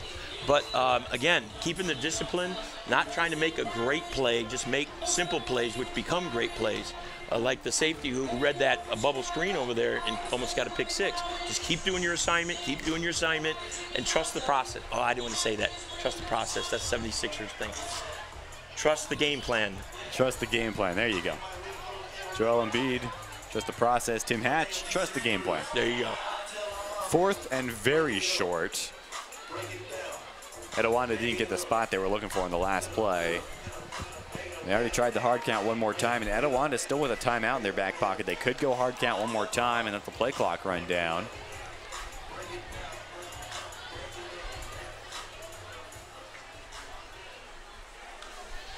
Brandon Patterson. I'm looking at these linemen. I'm sorry. There's a 330-pound lineman out there running up and down the field. And you're a 180-pound defensive tackle. Laws of physics. Tyree Miles now lined up directly behind Patterson. Last second double check at the play call, and the play clock starting to wind down. Patterson trying to get everybody the new play. Gets the snap off in time. Patterson airing it out. Right sideline, and it is juggled and dropped on the play. Looking for Jordan Williams on the near sideline, and on 4th and short, instead of trying to pound the ball up the middle like they've been doing almost all drive, they tried to air it out and it didn't work, and a turnover on downs. And with a minute and 21, Mesa with a chance to get on the board before the half. I think he audibled out of that. I think he had a call where he thought he had a disadvantage with the man coverage over here with the receiver. I think he audibled out. That's a signal between the two of them to go for it. So coach must trust him in his judgment. And that's a gutsy move by a sophomore quarterback, seeing a matchup that he likes and going for it with a 17-0 lead. Just didn't work out for him that time. 2 receivers to each side for Austin Cochran. Taking over 1st and 10 from his own 46-yard line. Cochran in the shotgun with Desmond Jackson to his right. Now they motion the running back out of the backfield. They're going to throw that way. At least Austin Cochran is trying to. Now he escapes and has room to run. Makes a move at the 50 and is stood up and brought down after a gain of 4 to the 49-yard line of Etiwanda. He'd have been better suited to just jet right out of bounds. He had the sideline, just get out of bounds, stop the clock, and he did the juke thing again and let those linebackers close. It's going to hurt. It's going to hurt tomorrow. Now the clock is running. 3 receivers to Cochran's right. Mesa was still with a couple of timeouts in their pocket. 52 seconds to go, they snap it. Cochran gonna throw, rifles one over the middle, and it's incomplete. Antonio January, the intended target, and this looks like it could be a late hit against Etiwanda as a flag comes in after the play. 46 seconds to go. 17-0 Etiwanda. As we wind up the first half, Murrieta Mesa has had some positive takeaways, but still no points. Now on the Etiwanda side, they're very aggressive. And again, they close quickly to the ball. Now they got to curb that aggressiveness a little bit because it's starting to cause penalties. They had the play covered, ball was knocked down, play's over. Discipline. That's what will get them to that next level where they want to be with the Uplands and the Rancho Cucamongas. They have the athletes. They've been very impressive today. Have you noticed these penalties have been like United Nations meetings? They're taking weeks at a time. Yeah, real long time to kind of sort things out, and it is going to be a personal foul against Etiwanda. 2 penalties on him. Unsportsmanlike?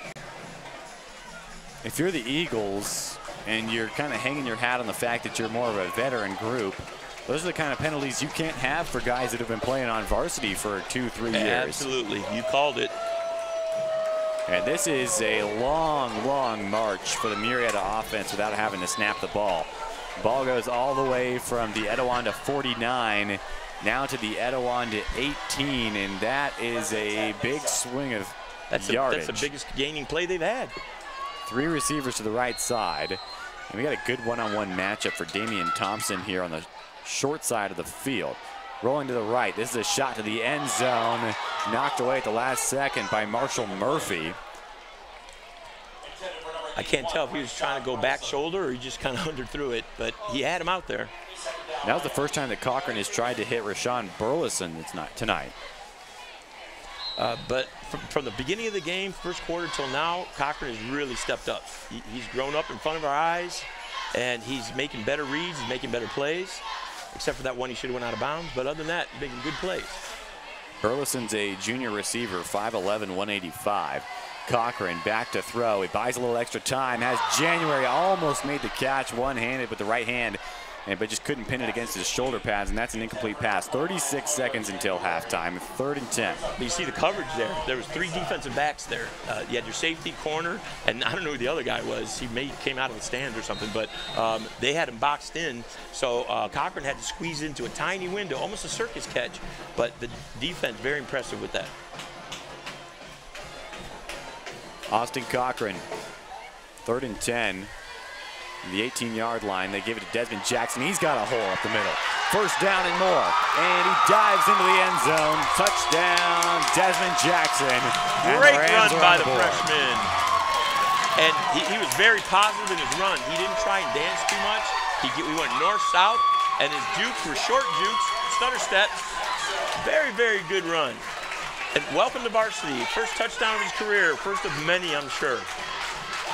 Boy, Desmond Jackson made a couple guys miss on his way to the end zone on that one. And finally, this record Mesa crowd with something to cheer about. 17-6 Etiwanda. The extra point lined right through the uprights by Benjamin Isaacson. And it is 17-7 in favor of Etiwanda. And Mesa's offense, who's been threatening all evening, they got a big penalty to move the ball up. And Desmond Jackson finished the job, a freshman starter, pounding things in for the Mesa Rams. So let's go back to the penalties. The 2 penalties on that play, which was the largest gaining play that Mesa's offense had for this game. Those penalties will cause momentum shift going into halftime indirectly because they didn't have the discipline to not late hit or whatever they called against them. That now Mesa is pumped up. You can see the momentum change and the energy, excitement. Now they're going to go into halftime saying, we can do this.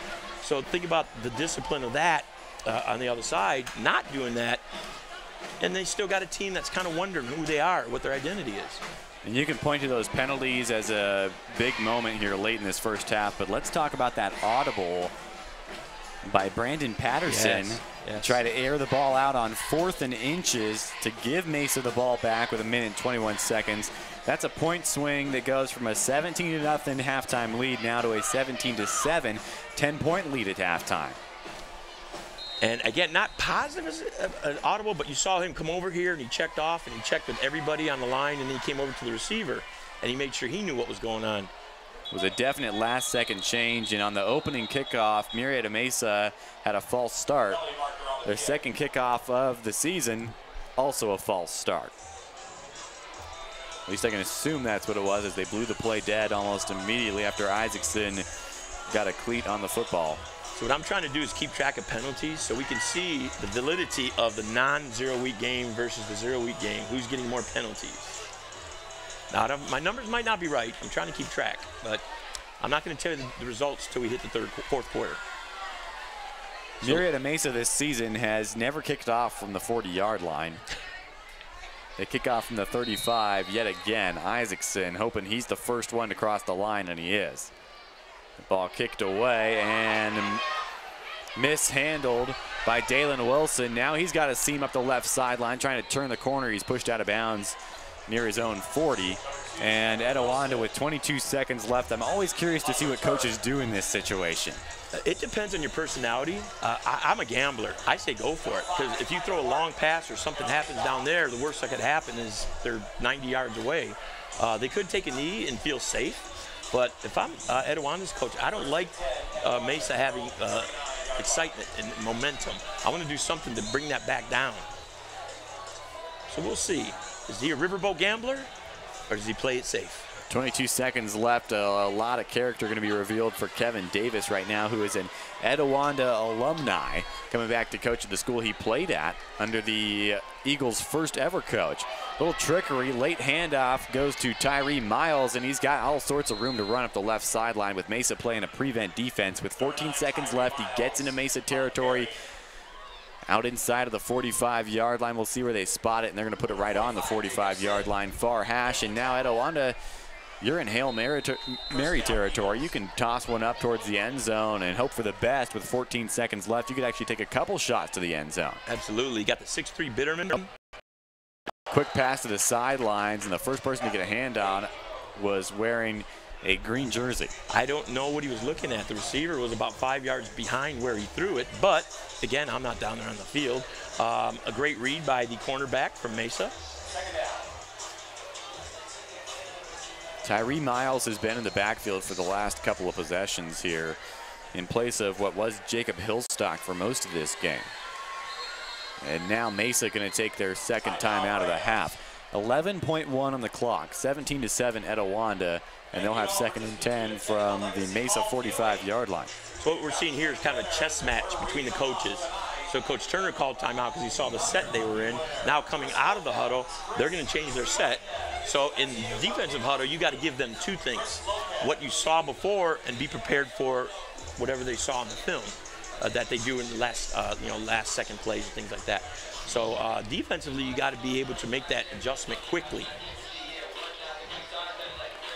11.1. It's been a fun one already. All Etiwanda for most of the first half. Then they went for it on 4th and inches. Gave Murrieta Mesa good field position as they were stopped on a pass play. Mesa drove down, got a penalty that moved the ball forward. And then it was Desmond Jackson who finished things off for Murrieta Mesa. After the double penalty. 17-7 now Etiwanda, in a big momentum shift from the far sideline now to the near sideline. We'll see what Etiwanda has up their sleeve with 11 seconds left. In opposing territory at the 45-yard line. Patterson takes the shotgun snap, late handoff to Miles. He makes one man miss, cuts it back at the 40, and he's brought down inbounds, which will spell an end to the first half here at Ram Stadium, unless Etiwanda has one more timeout, and they do. 1.6 seconds on the clock, and now we could have some fun, take a shot to the end zone from the 41-yard line. Now, what drives me crazy here is when they call this timeout and then do a running play or take a knee. You know, because it wasted my time where I could be eating my second hot dog right now. Yeah, Tim, your hot dog's just sitting there waiting for you to eat it. It is. It's calling me. But I'm pretty impressed with Mesa right now with their backbone they're showing. They were getting beat up pretty good, and now the defense stiffened up a little bit. They've led the charge. Now Cochran has stepped up. Jackson's stepping up, and maybe we're going to see that bread and butter here pretty soon. As Coach Turner said last night, the cake has been baked. Let's see what it tastes like. Etiwanda on the 41-yard line. A third down play, but the down marker essentially irrelevant at this point. What you might see here, since there's 3 receivers here, 2 of them run a screen for the one in the middle, like an alley-oop, a long alley-oop. Zach Bitterman, the guy in the middle. They're going to air it out for the end zone. Patterson deep, and it is incomplete. So Etiwanda took a shot to end the first half, 17-7. Mesa had the last laugh, but they trail by 10, and that is how the first half comes to a close. Veteran group in Etiwanda started hot. Mesa took a little while to find a rhythm, and now it's a 10-point game at halftime. Mesa's got life. They feel good about themselves right now. They just scored. The freshman got his first of many touchdowns as a varsity running back, but offensively they've been moving the ball. So. They're ready to go. They're ready. They don't even want to go in at halftime now. They're so jacked up. Well, and you keep this crowd engaged, which is big for Murrieta Mesa. If you go into halftime down 17-0, you got a record crowd with nothing to cheer about, and now they're all engaged. They'll get fired up at halftime as they continue to celebrate 10 years of Murrieta Mesa High School, and then you'll come out in the second half and have another great game. 17-7 Etiwanda at halftime. We'll take a short break. When we come back, we'll talk week 1 scores from last night. This is a Saturday night game. And then when we come back after that in the third quarter, we'll have a chance to talk to the Murrieta Mesa athletic director. So all sorts of fun stuff coming, including the second half of a very good ball game between 2 Division III teams in the Inland Empire. 17-7 Eagles at the moment. You're listening to Inland Sports Radio. Inland Sports High School football on the Inland Sports YouTube channel. I'm Colin Holt. That's Tim Hatch. We'll be right back. I'll just enjoy the ride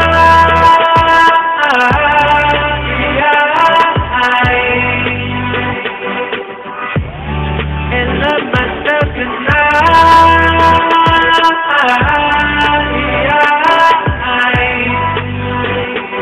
Whoa, without you. Life can be done strange, but I'll pretend like it's not so exhausting, and just enjoy the ride.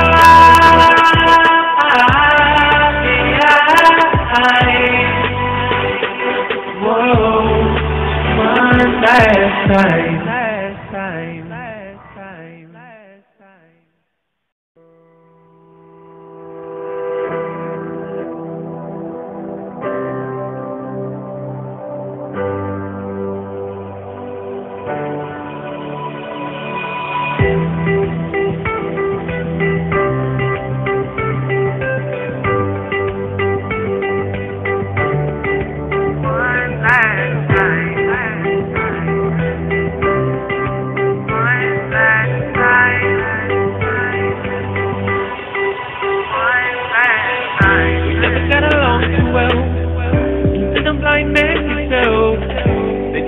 Cried for help, you would never come like you tripped and fell.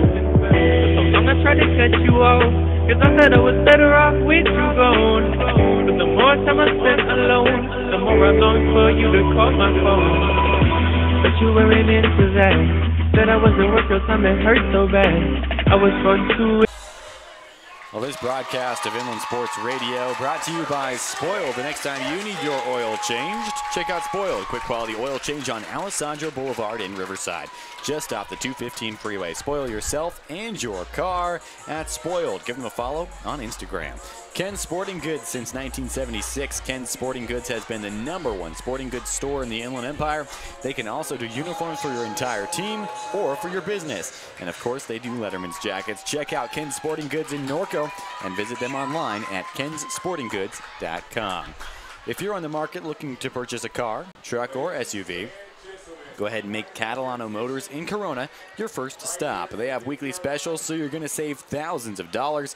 Mention the Inland Sports Show and get $500 off. That's Catalano Motors in Corona off of Temescal Canyon Road. Visit them online at catalanocars.com and check out their 2016 BMW 3 Series 328i for $18,888. Boost Performance Training in Corona. Athletes from all sports and all levels are going to Boost Performance Training with Coach Ray Bass. Check out their strength and speed classes and become the explosive, dynamic athlete you always dreamed of being. Follow Boost on Twitter and Instagram and visit them online at boosttrainingsystems.com. Boost Performance Training.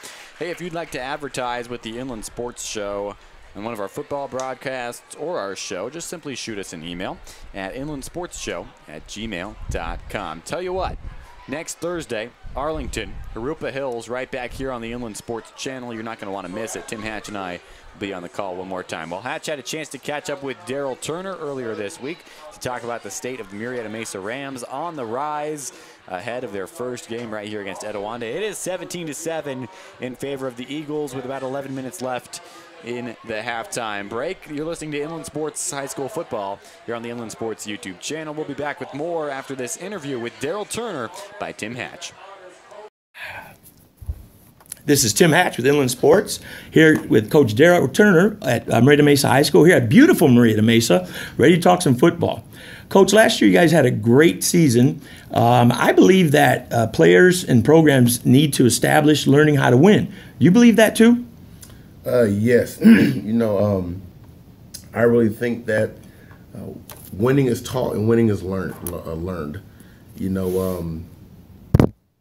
I look at the kids in Murrieta. They're the same at all three high schools. They're all athletic. They're all they grow up the same. They play youth sports, and one of the things that you just have to instill in the athletes. You have to believe in yourself. You have to believe in your program, and it's one or two things that are just different, which will move the win and loss in each column. So you do have to talk about winning. You have to learn how to win. You have to practice how to win. But overall, you have to believe in yourself. The kids have to make sure that they know they can do it, and once it's taught, now the tough thing is to keep doing it. Was there a specific point last season when you had that aha moment, like, we're here, we did it? As I think about that, I would like to say yes, but I don't want to look at a point, where we have made it. Last year, I'll probably say one of the best games that we had was when we played against Valley View High School. They were tough. They came up. We went to overtime. And that was the first overtime game that Murrieta Mesa has played and won. A couple of years ago they played Murrieta Valley in overtime and didn't come out the same. But at that point, that was the game where we were in a close game and we found a way to go over the top. To say that we've made it, the Southwestern League is very, very tough. We're still hungry. There's two schools, in this whole league that we still haven't been able to beat yet, which is Vista Murrieta and Murrieta Valley. They're the two teams that that are on top of the league. So, we're still fighting. The great thing is, Murrieta Mesa High School is in the discussion of football. People are talking about us now. One of my great feelings of a coach was when Matt Logan gave me a call when I saw him at the Glacier Clinics. He goes, "Hey, Coach, we got an opening at our school. You want to come throw and pass for a 7-on-7." And I said, wow, I said, just to get a call from, one of the greatest coaches in California, to step on his campus and throw against me, that's pretty cool. So I do enjoy and like us being in the discussion, of football and being successful. But we got a long way to go. How's last year's success colored your expectations this year in preparation or even in practice?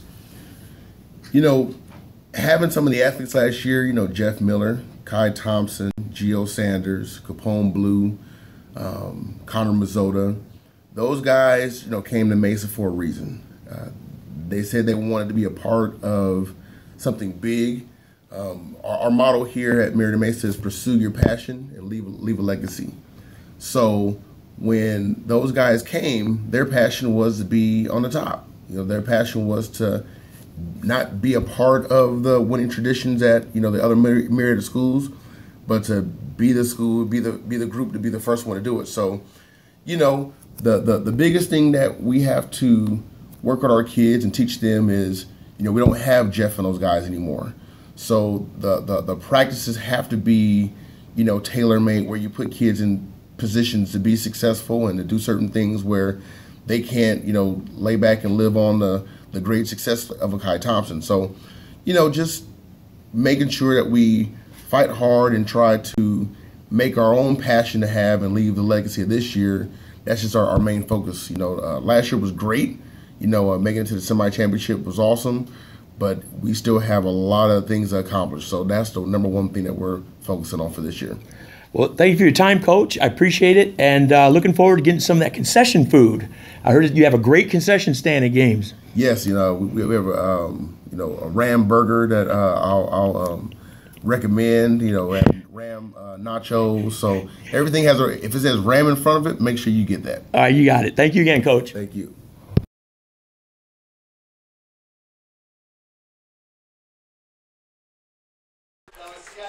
And a welcome back in the press box. A fantastic interview by Tim Hatch with Daryl Turner, who is really building something special here at Murrieta Mesa. You know, the coaches, the coordinators, we had a talk before the game, and they wanted to make sure that we understood that they're building a foundation for a program, working with the younger players to move up each level and create young men of good character. And it was very refreshing. It was very refreshing to meet these coaches. Couple of scores from week one that kind of jump off the scoreboard for you. Cajon 48, Paloma Valley 7. How good are the Cowboys this year out of San Bernardino? Unreal. I mean, the quarterback, who's recruiting him? It's got to be everybody in the country. Pretty much everybody. I've never seen him play except on TV, but I'd love to see him play live. Yeah, Jaden Daniels, Darren Jones, and the Cajon offense. If you haven't seen them yet, go check them out. They're posted all over the internet because they are sensations out in San Bernardino. Citrus Valley 38, Valley View 10. A big win for Citrus Valley. Kurt Bruick making his debut in the black and gold. Making a difference right away. Great coach, going to have a great program there. Of course, Notre Dame 33, Hillcrest 14. That game was televised live. Our good friends at Riverside TV. Jeff Gorham and Ghazal Hassan had the call on that one. San Gorgonia with a big win. Yes. 26-21 over Redlands. Good win. North over La Quinta, with Dennis Brown taking over at North for Doug Du Bois. Kind of a late change. Orange Vista, a team that we saw last year in their first varsity game ever, wins their second game of the year, 36-14 over Colton. Now they're in that new league with the Super League with the 14 teams. Absolutely. So they're in the division, I believe, with North, because there's 3 levels. I believe they're at the level with North and Elsinore, I believe. But that's a good win. 2 in a row. Coach Greg Zomot, one of my favorite human beings in the world. A couple of wacky scores from week one. One of them including Citrus Hill 13-2 over Palm Springs.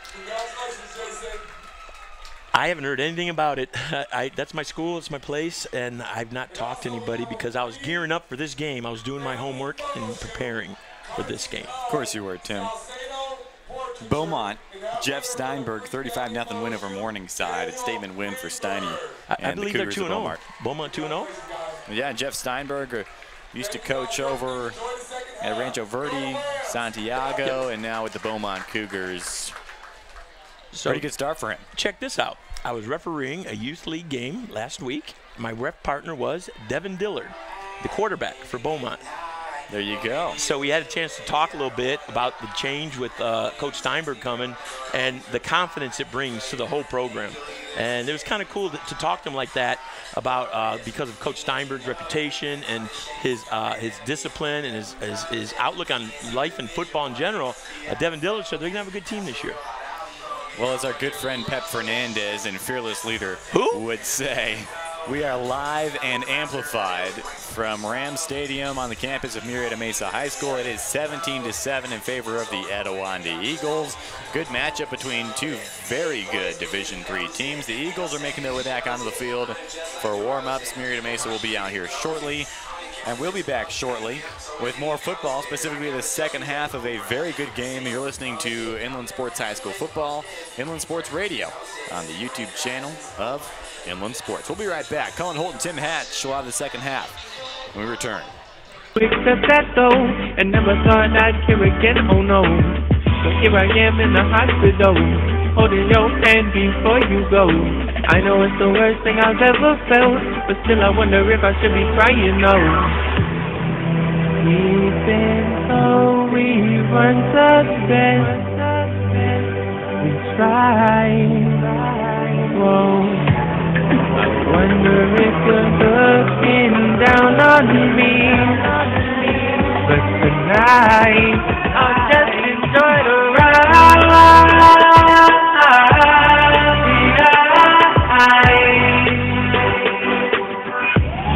And love myself tonight.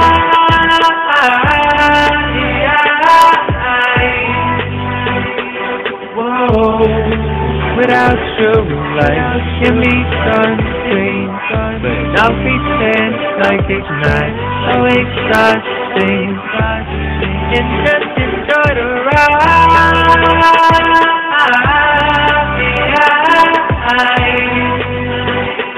Whoa, one last time, one last time. One last time, take a trip down memory lane. I look at the knowledge that you helped me gain, indirectly by neglecting me. For some reason I am glad I felt that pain. Now I know what not to do. Use the one you love and that's the sharpest tool. Anyone that's given me, but I just wish that we got along while you were here. Now And it's time for the second half here at Rams Stadium. Murrieta Mesa 7, Etiwanda 17, and what a first half it has been. This broadcast, of course, presented by Spoiled. If you need your oil changed, check out Spoiled Quick Quality Oil Change off Alessandro Boulevard in Riverside, just off the 215 freeway. Spoil yourself and your car at Spoiled, and give them a follow on Instagram. You might get 2 mints on your dash if you're Tim Hatch. Or if you have bad breath, one or the other. Ken's Sporting Goods since 1976. Ken's has been the #1 sporting goods store in the Inland Empire. They also do uniforms for your entire team or for your business. And, of course, they do Letterman's jackets. Check out Ken's Sporting Goods in Norco and visit them online at kenssportinggoods.com. I always go to Ken's for my shoes, by the way. Every pair of shoes you see me wearing has been purchased at Ken's. Are the Hawaiian shirts from Ken's as well? No. That's the real question. I get those at the thrift store. Got it. Well, Tim, if you're on the market looking to purchase a car, truck, or SUV, I tell you what, make Catalano Motors in Corona your first stop. They have weekly specials, so you're going to save thousands of dollars. Mention the Inland Sports Show and get $500 off. That's Catalano Motors in Corona off Temesco Canyon Road. Visit them online at catalanocars.com and check out their 2016 BMW 3 Series 328i for $18,888. Athletes from all sports and all levels are going to Boost Performance Training in Corona with Coach Ray Bass. I'm not joking. They really are all going to Boost Performance Training. Check out their strength and speed classes. Become the explosive, dynamic athlete you always dreamed of. And don't forget to follow Boost on Twitter and Instagram and visit them online at boosttrainingsystems.com. Boost Performance Training in Corona with Coach Ray Bass. If you'd like to advertise during one of our football broadcasts or the Inland Sports Show, simply shoot us an email at inlandsportsshow@gmail.com. Both teams going through their warm-ups, about a minute and a half till we kick off this second half. And what a first half it was. All Eagles right up till about a minute and a half to go in the game when Mesa got a 4th down stop and turned it into a touchdown by Desmond Jackson. That run by Jackson was a great varsity run. Earlier on, he was kind of tentative. He wasn't hitting the hole very hard, and he was trying to make things happen that weren't there. Instead of, again, he's got big linemen. Jump in that back pocket and go for a ride. And he's got to learn to follow the linemen. But that run there, that shows he's going to be special. He went north-south, quick feet, couple jukes, bam, into the end zone. But it's kind of developed out the way we thought it would be. It's played out a veteran team, running their stuff, doing their system, and they just kind of wore down Mesa. But we'll see what Mesa, if they can ride that wave of momentum right now, because Cochran, the quarterback, has stepped up. The defense has stepped up. Now let's see what we can do as a team in general. There's a couple other people have to step up. For Murrieta Mesa, this is their first game of the season. Next week, they'll be at Corona. The Panthers will host them. For Etiwanda, this is their second game of the season. In week 0, they had a 34-0 win over the Skyhawks of Summit High School out of Fontana. And then, of course, next week they'll be at A.B. Miller, and that'll be at Etiwanda High School. Etiwanda, their schedule is kind of favorable also. They could get a run going into league, but again, here comes Upland, here comes Rancho Cucamonga, but still, confidence-wise, that goes a long way. You go into league 2-5 versus going in 5-0. I don't care how tough or weak your schedule is, you feel like you're going to win. So it just changes the mindset of the players. Well, Murrieta Mesa will get the ball to start this second half, and they have all the momentum on their side. A whole nother 24 minutes to play, and Mesa getting the ball and a chance to cut into this 10-point lead even further to start off the second half. Kind of interesting, Coach Turner kept them a little extra long in the locker room. They didn't come out till that extra 3 minutes that they're designated at halftime. And with the young team, I don't think you go in there chewing on them. I don't think you go in there fire and brimstone. I think you go in and talk about what mistakes were made and how you fix them. Go to those big screen TVs on the sideline, turn off Friends, and start watching some film. Vincente Garcia kicks one away. And this one is fielded at the 5-yard line. Return moving right to left. Here for number 13. Got to see him up the left sideline. That's Andrew Morris. Running all the way down the left sideline. He's got one man to beat. 10-5, and he's pushed out of bounds just before he reached the pylon. What a return for Andrew Morris up the near sideline. And the Mesa Rams, all sorts of fun to cheer about. Now, he read that very well. His wall set up, he followed his wall, followed his blocking, and burst the speed coming out. And I think what we got to talk about is his one blocker he had the discipline to not illegally block the one guy that was chasing him down. He let the play develop. That was a very smart play. But here we go, Excitement City. Yeah, how about that? Down to the 5-yard line. We'll see where they spot it. He dove for the pylon, but just stepped on the white chalk before he made that dive. But this is going to be awfully close, and they're going to put the ball right on the 1-yard line. What a way to start for the Mesa offense. Down by 10, you get a great kickoff return to start the second half. And now Austin Cochran, a chance to punch this thing in for the Mesa Rams. But how about the Etiwanda player sticking with the play and running it down all the way down to the 1-yard line? He could have let it go, but very competitive guy. And this is the heavy package for Murrieta Mesa. First time that we've seen Austin Cochran under center. 3 running backs in the I formation. They pitch it to the back, who lowers his shoulder and gets in for the touchdown. Murrieta Mesa has just made this a 4-point game, 17-13. And Antonio January, the guy who punches it in for Mesa. And just like that, we've got ourselves a ball game on the Inland Sports YouTube channel. The kick returner on that play, the previous play, he ignited things now. So now look at their step, the pep in their step, not Pep Hernandez, but the pep in their step. The other Pep. The other Pep. They're jumping around, they're excited, they're high-fiving, they're hugging, and all because that play ignited them. You know, in the first half, we could say the run by Jackson, but here, got the whole stadium going again. Funnel cakes are burning. Let's go.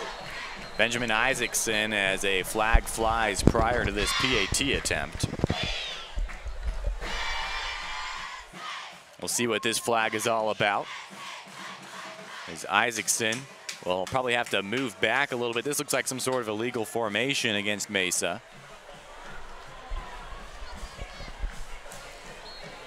So Isaacson now going to kick it from the 8-yard line. Bit of a longer attempt, and it is blocked. Blocked at the last second by Etiwanda.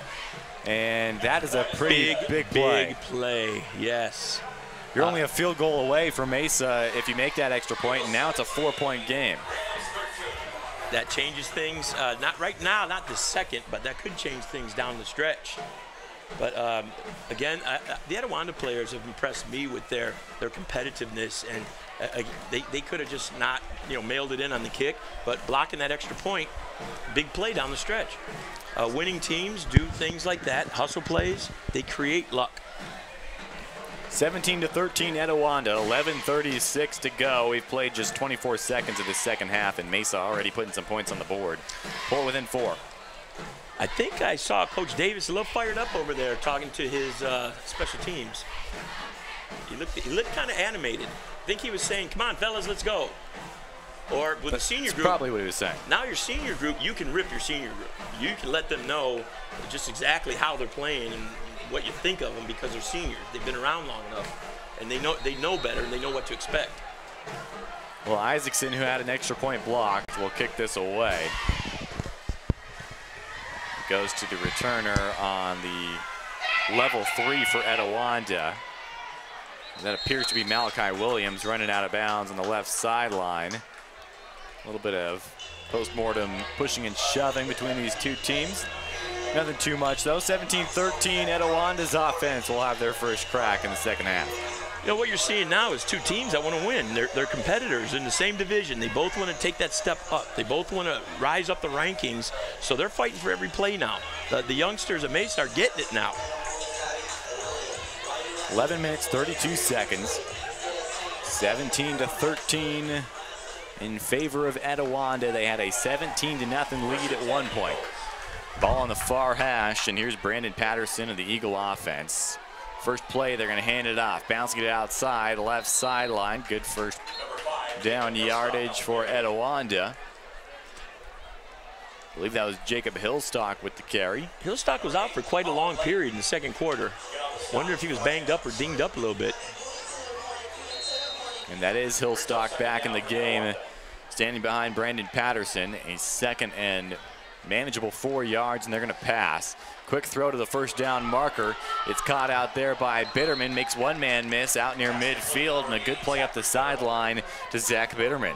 There's nothing fancy about that. They're throwing it to him so he can make the first guy miss, and then maybe something will develop if he can get past the second guy. But he's a pretty good player. He's very impressive. Great feet.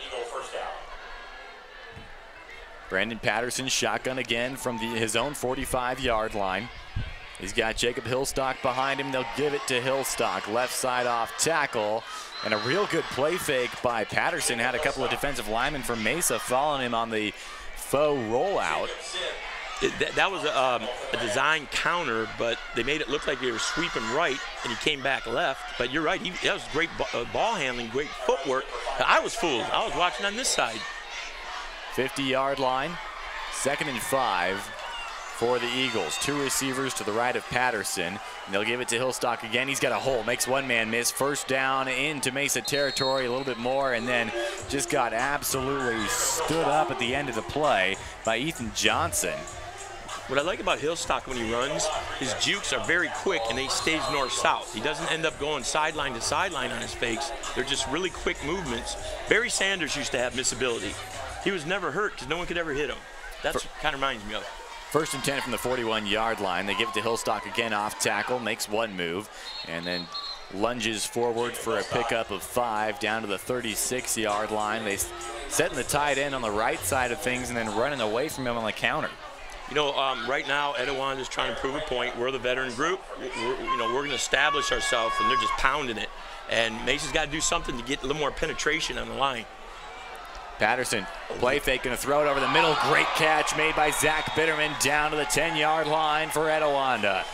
Boy, they gave it to Hillstock, and then everybody bit when they faked it to him that time. And who else? Zach Bitterman on the receiving end of that pass over the middle, and a good throw by Brandon Patterson. And a great sophomore fake quarterback too. with some fake. poise. Yeah. 1st and 10 now from the 10-yard line, 1st and goal. This time another counter. Hillstock with the misdirection, going for the pylon, dives. Did he make it? Yes, he did. Touchdown, Etiwanda. Jacob Hillstock, 2nd touchdown of the season. Etiwanda extends its lead. They're up by 10, 23-13. See, Hillstock is somebody who won't bust a 90-yard run. He's going to go 12, 12, 7, 12, 10, like that. But he's very impressive because of his feet. Again, always north-south, always going in the right direction. But a veteran team, a young team scores on him, a championship team answers. And Etiwanda answered. We've talked about the poise of what we're calling a veteran squad right now as Garcia, the right-footed kicker, puts the extra point through to make it an 11-point lead, 24-13. But Let's talk about the sophomore, Brandon Patterson, coming in and playing with a veteran group and acting like a veteran himself, and he wasn't the starting quarterback in week 0. If we look back to the first quarter even, the package they had for him was just little dink passes, maybe a bubble screen or a wheel route, just a 10-yard route, and then run, run, run. And now you see they've opened up the playbook a little bit, and he's really thriving. Looks very good. 10 minutes, 10 seconds. A whole lot has happened in the second half, and boy, not a whole lot of play clock has ticked away. So buckle your seatbelts for this second half, folks. Let's go back to the poise thing. You know, when Jeff Gorham was an athlete, Jeff always showed great poise, and that's one of his favorite words to describe an athlete by. So I just want to give him a shout out and say, Jeff, you always show great poise, my man. Tim, Jeff Gorham failed to show up for work now 2 Inland Sports Radio broadcasts in a row, and you managed to work him into the broadcast both times. And that in and of itself is an impressive feat, and why you're one of the best color men in the Inland Empire high school football scene. Hey, his not showing up is my opportunity.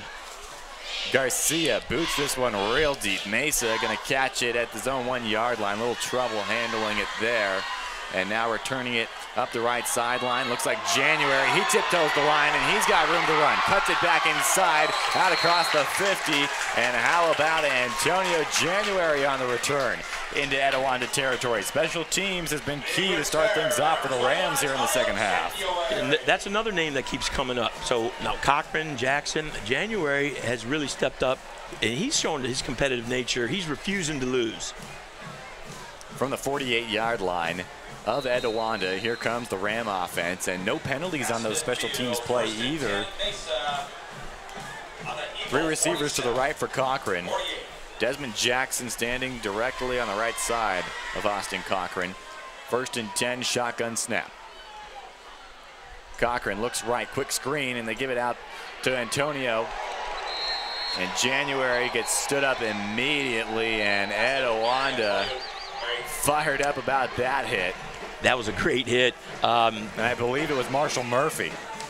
Yeah, he closed very quickly. The play was well designed, well run, but the safety came up and he just laid the leather to January. Right now, January's hearing some birds chirping and maybe seeing a couple stars. And January is going to get substituted for as he comes jogging off, and he's had a big game so far, so we hope that he's okay in a couple of plays. But a big, big hit for Marshall Murphy, the senior cornerback for Etiwanda. 2nd and 8 now from the Etiwanda 46. Cochran with 2 running backs in the backfield with him. 1 receiver, that's Damian Thompson, matched up one-on-one on the bottom of the field. Give up the middle, and a good carry there by Desmond Jackson. And once again, in case we didn't emphasize this enough, Desmond Jackson is a varsity starter as a freshman on a very good Division III team. That's pretty rare. And you know, I think what we saw early in the game was him not having the benefit of that 0-week game. So his first exposure to varsity football was getting hammered by those linebackers. And you've noticed he's really starting to run hard now, run downhill. He's attacking now where earlier he was kind of settling. 3rd and 1 from the 39. Jackson again, and he stood up at the first down marker. A real good play by the Etiwanda defense. Getting his nose in first was Kendall Henderson, a captain on that defense, and I think they stopped him short. 5'9", 230 pounds, probably runs a 4.5 40. Definitely not my wife's Aunt Sue. And now a Murrieta Mesa player is down, and he did even lose a yard on the play. It'll be 4th and 2 from the 40-yard line. A big, big hit for Kendall Henderson. And how about the Etiwanda defense coming up with a couple highlight reel plays here in this second half? So here you have the momentum swings to the Mesa side. Offensively, Etiwanda grinds it out, scores. And now defensively, they're stepping up. Linebackers are taught to fill the hole. They see a hole, a gap there. They're supposed to stick their face in there, just get in there and just close it up no matter what. He went beyond closing it. He created a hole going the other way. 8 minutes and 15 seconds. An 11-point Etiwanda lead. And it is Desmond Jackson, I believe, who's coming up slow from Murrieta Mesa, but we'll double check that number for you as he comes off the field. I remember once I got hit by a linebacker that was going to Michigan on a full ride, 6'4", 240. 6'1", 240, ran a 4.5 40, won the state competition in bench press, and he picked me up and airplaned me on the field when he sacked me. I had one of those grass helmet things with a big hunk of grass stuck in my mask. Very embarrassing.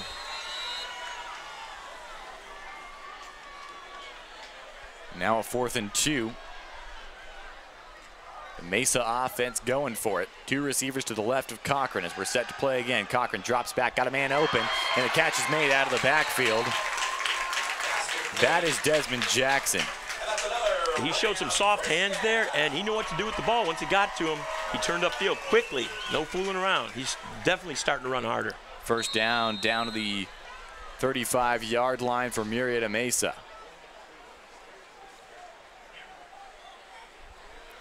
Looks like Isaac Evans is the Murrieta Mesa player who was a bit shaken up on that last play.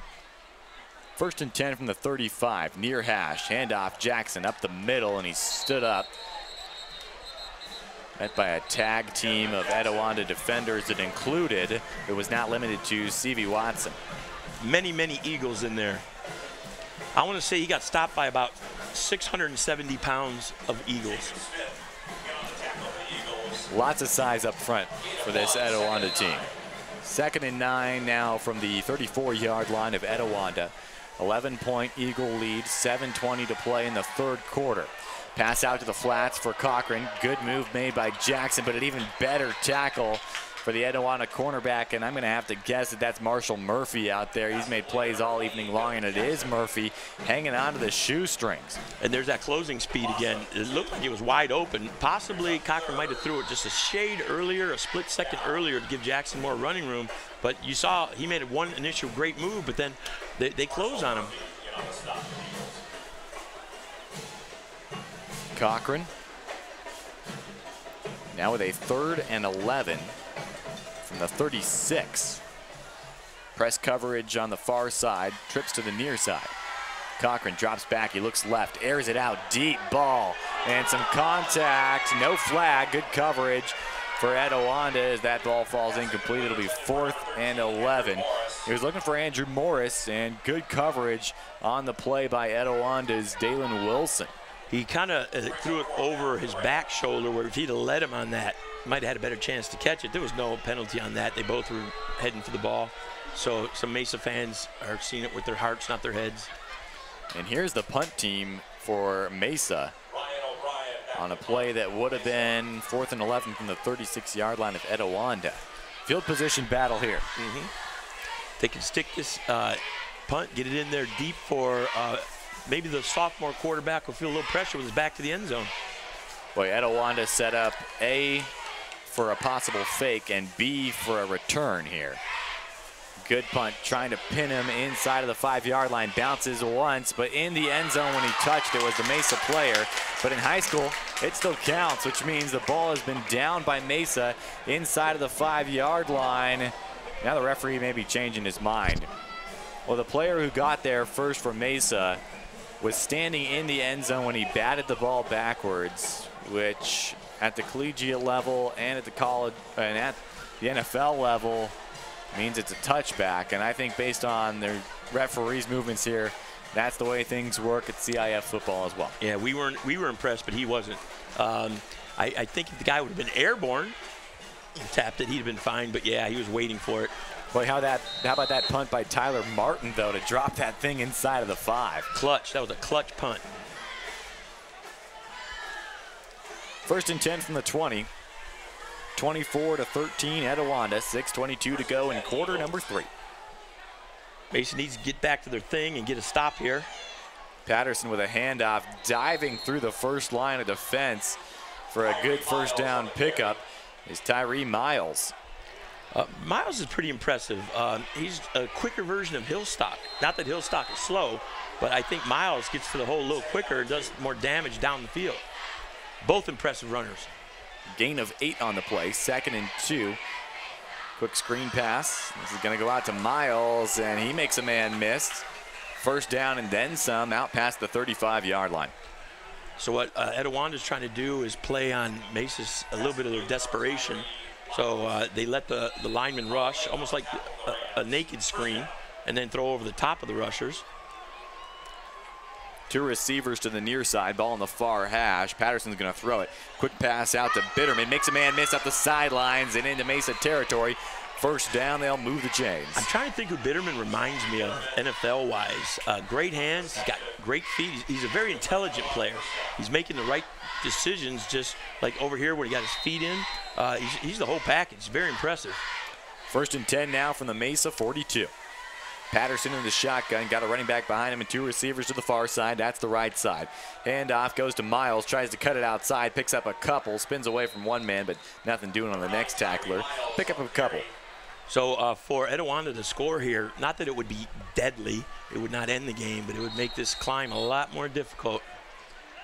So they need to player down in the field. Yeah, Mesa going to have somebody attended to by the athletic training staff. 24-13 Etiwanda, an 11-point lead. 5:11 to play here in the third frame. It looks like a cramp. But for right now, though, the coach has got to tell the defense, like, look, right, it's now or never. We need stops. We need plays. So, again, fulfill your responsibilities. Do what you're supposed to do. Don't try to do too much because one guy won't make a difference. It's a team effort. Because I would say the only time they got really dominated was that last drive. I thought Etiwanda really handled them and ran whatever they wanted at will. And before that, Mesa's defense had been stepping up and showing some serious backbone. Maybe this is what we talked about earlier, showing up fatigue, guys playing both ways, get a little tired. Second down and 9 it'll be when we get back to action from the 41-yard line. We do appreciate you joining us. This is Inland Sports High School Football on the Inland Sports YouTube channel. I'm Colin Holt. That's Tim Hatch over there in the Hawaiian shirt. A beautiful Hawaiian shirt. It's salmon and black, in case you were wondering. Now, for those listening at home, Tim Hatch, your Inland Sports polo wasn't clean for game 1 on Thursday. No, I never got one. Is that what we're saying? No, is that I never. The story we're going he with? gave me a medium. Do I look like a medium? Of course you do. Thank you. Appreciate Of course that. you do, Tim That might Hatch. fit on one leg. So you showed up in a Hawaiian shirt. We had a good game. It's going to be forever now. Make it a tradition, and Yep. you came through in the clutch today with this Hawaiian shirt. I'm going to go to the thrift store this weekend, pick up a few more. I like it. We got 9 total games on the Inland Sports YouTube channel. We'll hope you'll be here for all of them. Specifically next Thursday, Arlington and Harupa Hills, and that's going to be a fun matchup, Tim, and we hope you'll join us for that one, of course. Same bad time, same bad channel. We got a 7 o'clock kickoff, and we're set to go again here. Etiwanda, Murrieta Mesa. We got a 2nd and 9 from the 41-yard line. Patterson shotgun snap. A little lobs one over the top, and he's got a man wide open. Bitterman by himself walks into the end zone. Touchdown, Eagles. That was the old slant and go, because they were on slant, slant, slant. He pump faked. He did a quick jab step inside for a slant and just straight up the field. Perfect throw. Got him on the sluggo, 30-13 in Etiwanda, taking the momentum right back on their sideline.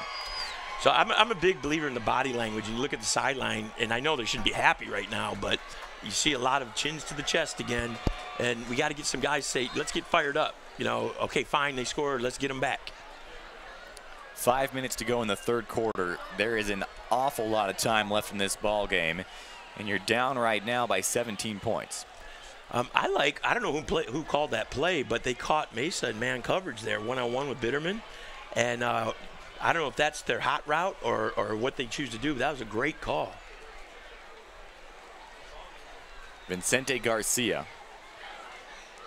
Did Pep ever play football? I'm told Pep was a fairly decent soccer player in his prime. Football, not football. I got you. Wrong football. I got you. Okay. Garcia up and through. 31-13 Etiwanda.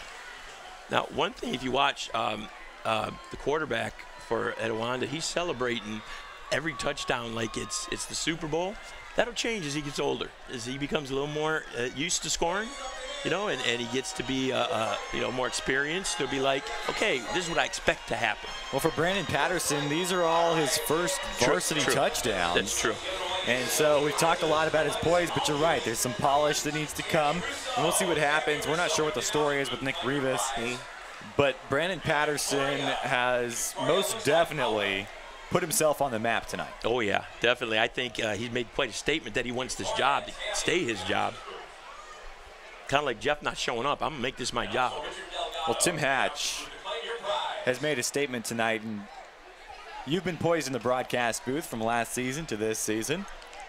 And a penalty here going against Murrieta Mesa will move the kickoff to the Mesa 45. Wow. We haven't had a whole lot of kickoffs from the 40-yard line like they're supposed to be. Maybe there was a rule change we didn't hear about.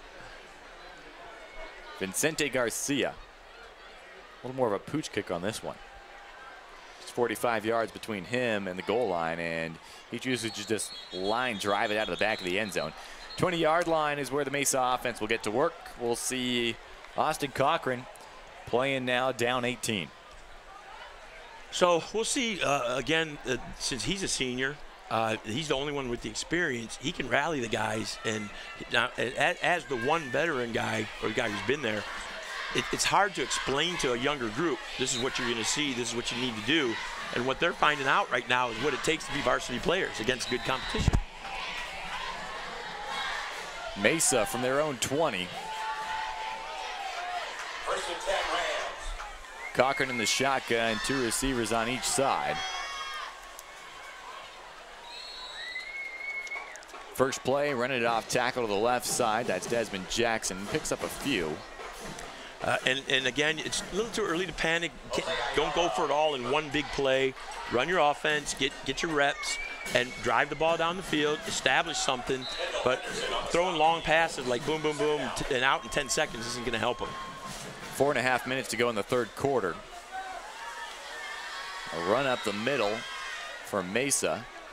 Pickup of a few. Carrying the ball on that play. It's Jose Ayala. And Mesa with what appears to be a Wildcat set. Austin Cochran no longer on the field for the Rams. Ayala listed on the roster as a quarterback, however. Again, a handoff to Jackson, and he's brought down for a loss on a 3rd and short play, and that'll bring the punt team out there. I'm scanning the sidelines for Murrieta Mesa, and Austin Cochran is waiting next to his head coach. And offensive coordinator Kute does not appear to be injured. He's got his helmet on as if to be ready to go, but it was Ayala who came out on that drive, handed the ball off a couple times, kept it himself, and this will be a 3-and-out for Murrieta Mesa. Never know. They might have wanted to get the young guy a look, see what so he can get his first varsity experience and get a chance to run some plays. Tyler Martin. Oh, sorry. It might have been an equipment malfunction or something, too. This one bounces into the arms of Dalen Wilson. He could be dangerous, but he's brought down. A very good tackle from Mesa at around the 43-yard line, and it stop made by number 23, Isaac Contreras. That was a good tackle, good open field tackle on a dangerous runner. This will be 1st and 10 now from the 44-yard line of Etiwanda. So defensively, Mesa's got to buckle up. We got to get some stops. Again, it can't happen in one big play. They got to get Etiwanda out of a rhythm. Patterson, shotgun, running back behind him. Receivers stacked on either side, and Patterson grabbed in the backfield and brought down. What a play by Adrian Sanchez with good penetration.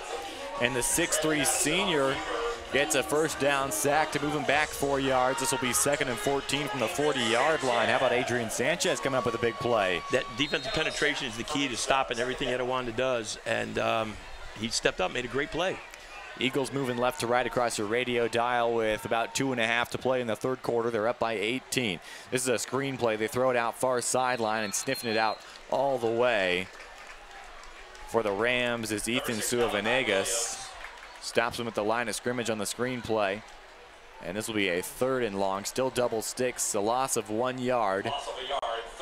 So 3rd and 15 from their own 39. Again, that play is just designed for the athleticism to take over. Just throw it to him, beat guys. But Mesa sniffed it out, like you said, and made a great tackle. Trips to the near side, and that's also the far side of the field. Patterson trying to go hard count, not much doing. Trying to get a few extra yards back on this 3rd and long, and now the play call is in. Patterson back to pass, dropping way back. They set up a screen, and this could be a good play for Etiwanda. This run going up the middle. Looked like Marshall Murphy got the play. Here's out near the 1st down marker. Is it enough? Yes, it is. That'll move the sticks. Tyree Miles actually the recipient of that screenplay, and they set it up perfectly. Yes, that was a great call, too, because Mesa's feeling that desperation. They're pinning their ears back. 3rd and long, obvious passing situation. They send the kitchen sink. Screenplay, great read. Brandon Patterson sold it perfectly, too. He goes straight into a back pedal, brings all the defensive linemen back with him, and then just a nice pass over the top. Good touch. They'll go passing play again, this time inside. They hit Malachi Williams. A good gain on 1st down, a pickup of 7 to the 38-yard line of Murrieta Mesa, and Etiwanda's offense has found a rhythm yet again. And it's like when you're going against a pitcher in baseball who's throwing a no-hitter. They tell the hitters, get him out of his rhythm, step out of the box, change up the timing, get him out of his rhythm. Pretty hard to do that with Etiwanda the way they're running right now. 31-13, 18-point lead for Etiwanda, down to about a minute and a half into this 3rd quarter.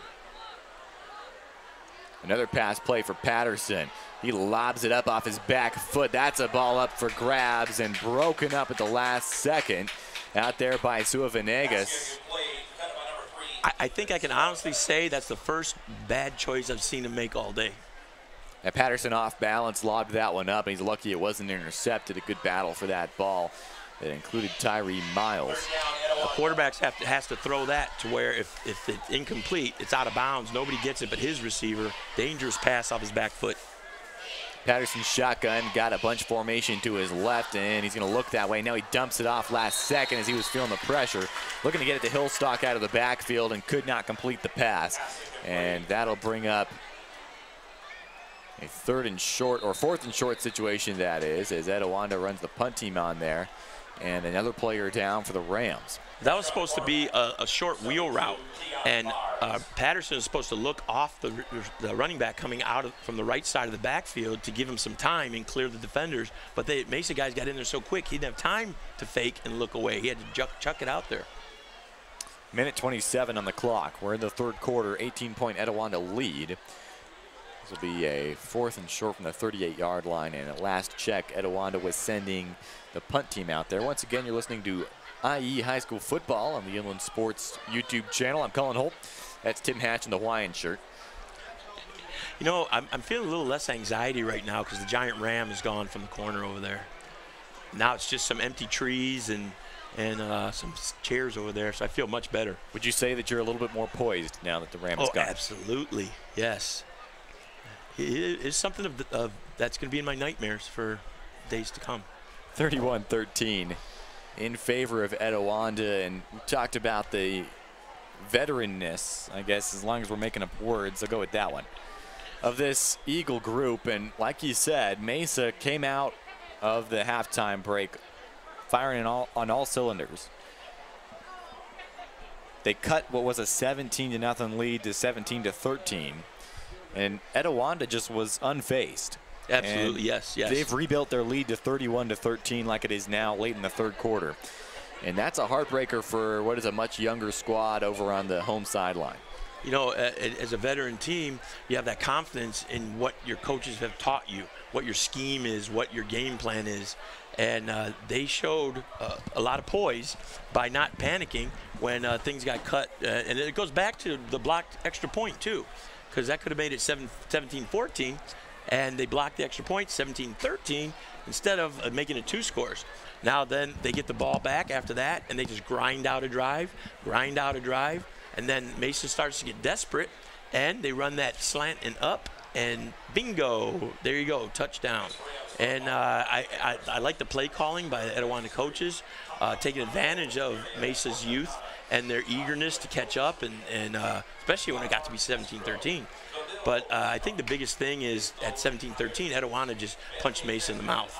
They just drove it down the field and said, go ahead, here's what we're going to do. Stop us. And unfortunately, they couldn't do that. Minute 27 on the clock in the 3rd quarter. They're just now getting the injured Ram up off the turf. Hope the best for him. Still no identification on that number. Once again, next Thursday, Arlington, Harupa Hills, right here on the Inland Sports YouTube channel. If you just can't get enough of us, including Tim's Hawaiian shirt, go ahead and come back on Thursday. We'll have a good one for you. I'm going to look for a bright one. Well, I'm looking forward to that, Tim. We'll be sure to post pictures on social media. I don't know what that means. That's okay, Tim. Hey, what's Harupa Hills colors? Harupa Hills is purple. Yep, there you go. Are we going to see a purple Hawaiian that's shirt? what I'll be looking for. This punt is away off the foot of Garcia. Good looking punt that's going to land inside the 5, and Etiwanda just barely unable to get a piece of it. So 20-yard line for the Mesa offense. Is that the first time they punted today?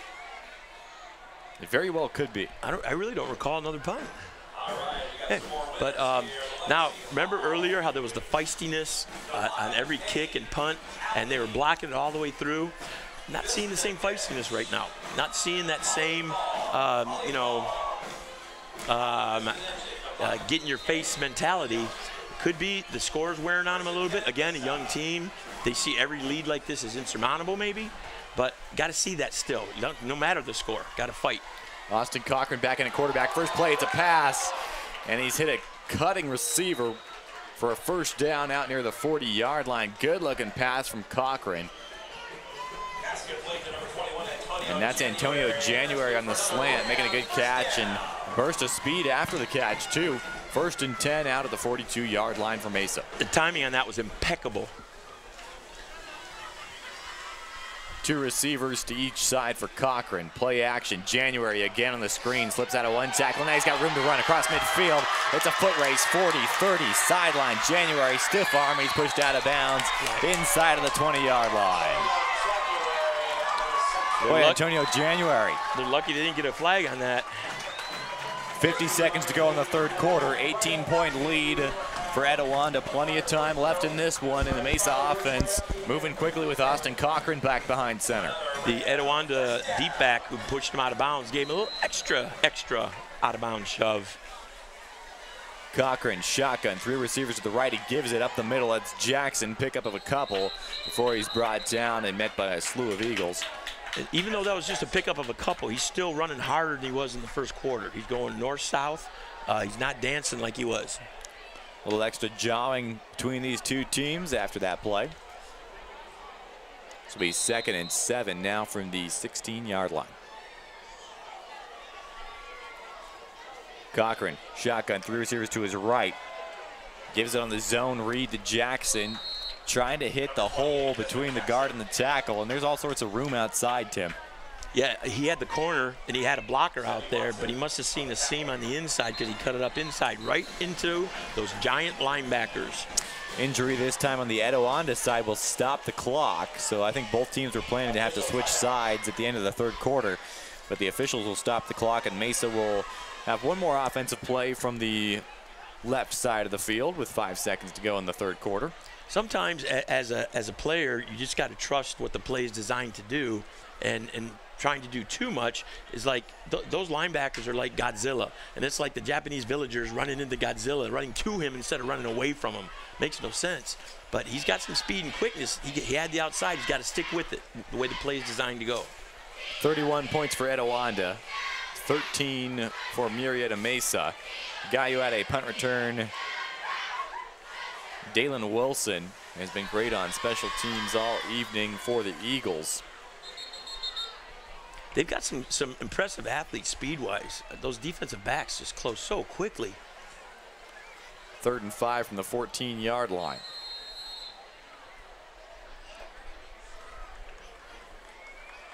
And they're going to run the clock after that injury timeout. That will bring us to the end of the third quarter. Etiwanda 31, Murrieta Mesa 13. I'm Cullen Holt, that's Tim Hatch. You're listening to Inland Empire High School football as broadcast on the Inland Sports YouTube channel.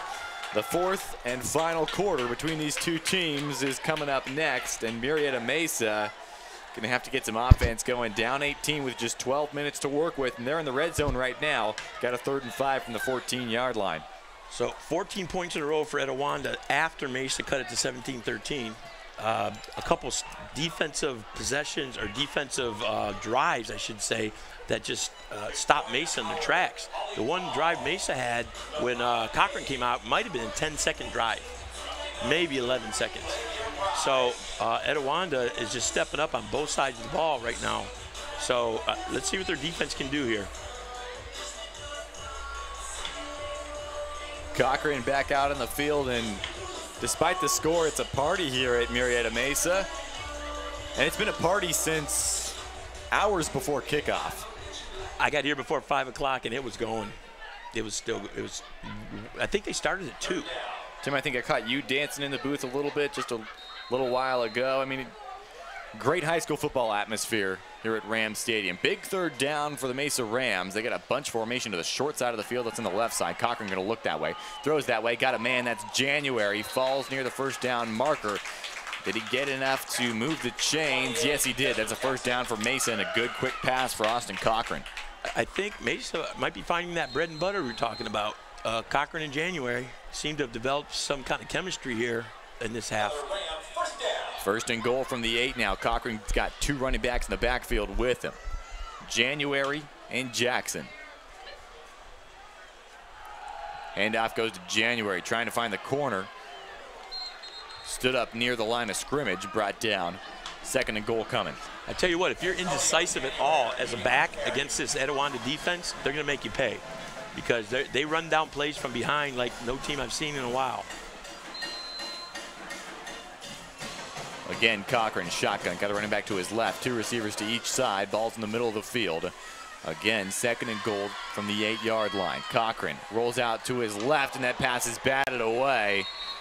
Getting his nose in on the play is Elton Adigwu. How tall is that guy?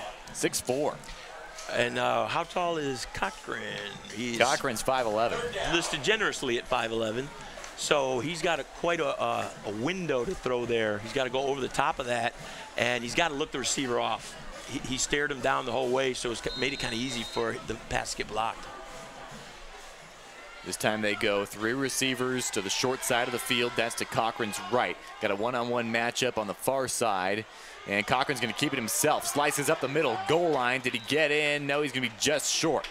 Good run, though, from Austin Cochran. And it's going to be 4th and goal from just inches away from the goal line. Got to go. Have to go. There's no time. Looks like they're going to put that heavy package back in there. We saw it once before. Austin Cochran runs to the sideline to get some last-minute instructions. 10.5 to go in this ball game, and it's an 18-point lead for Etiwanda. They got to go quickly. Play clock is ticking. And as a coach, you have to go. Even if you don't believe your team can do it, you have to let them think you do believe it. 3-man I formation, and Kevin Davis didn't like what he saw. He goes running out there asking for a timeout, and he's going to get it. Clock stops at 10:22 in the 4th quarter, 31-13 Etiwanda.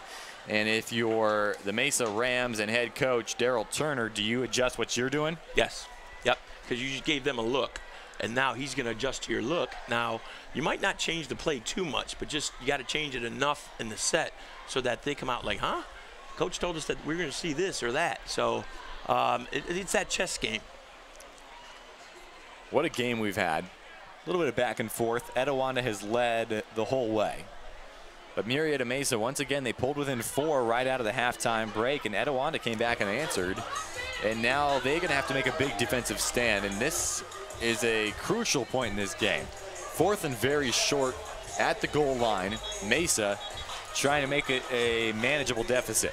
You know what's hard here is if let's say Mesa doesn't make it, the confidence on the Mesa side is really going to take a dive. And they just got to stick with it, though. This Etiwanda team they're playing is no joke. No slouches. Cochran under center. Got an I formation. They pitch it. Jackson dives for the goal line. It's close. He did not get it.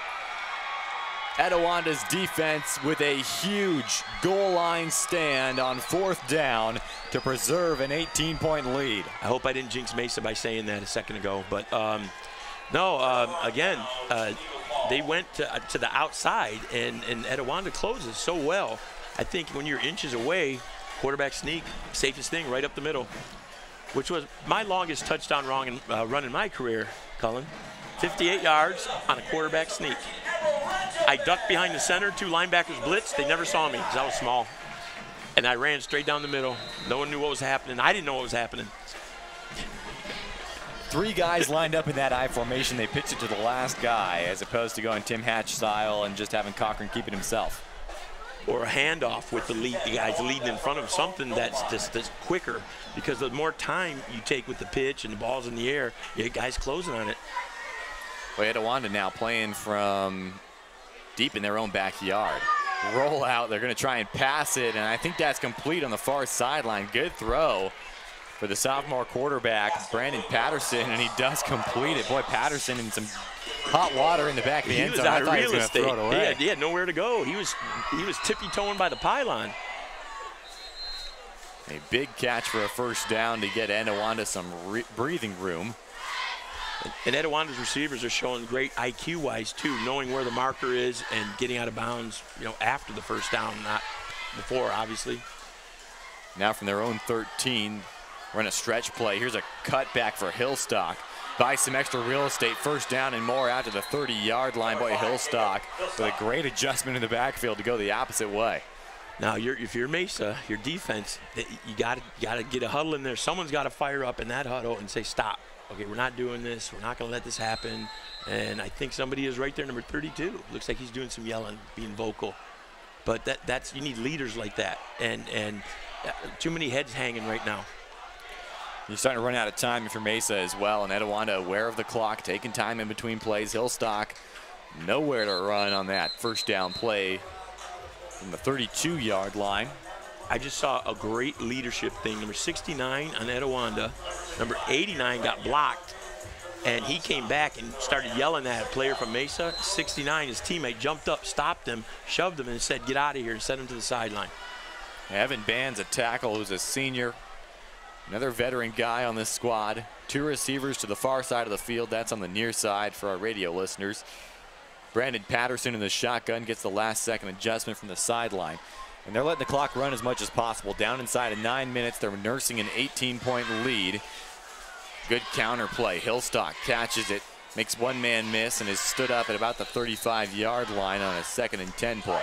I think their offensive coordinator, whoever's doing the play calling, has done a great job of mixing it up. So they'll go pound it down the middle, counter. And when Mesa's team starts to over-pursue, they're making them pay. But, Cullen, I can't say enough about the maturation of the quarterback from the first quarter till now. Brandon Patterson's a completely different guy right now. Patterson got 3 receivers to his left, and he can throw the ball as well. I don't know how much passing they're going to do on this drive as they give it to Hillstock again. Up the middle, he's got first down yardage across the 45-yard line. That's actually Tyree Miles now out of the backfield, taking over for Hillstock. So they're trying to do, again, like you said, they're going to run the clock. They want to take as much time as possible. White Hat's winding it, and Mesa's got to stop it. They need something. Someone's got to step up, fill in the gap. A hat on the football caused a fumble.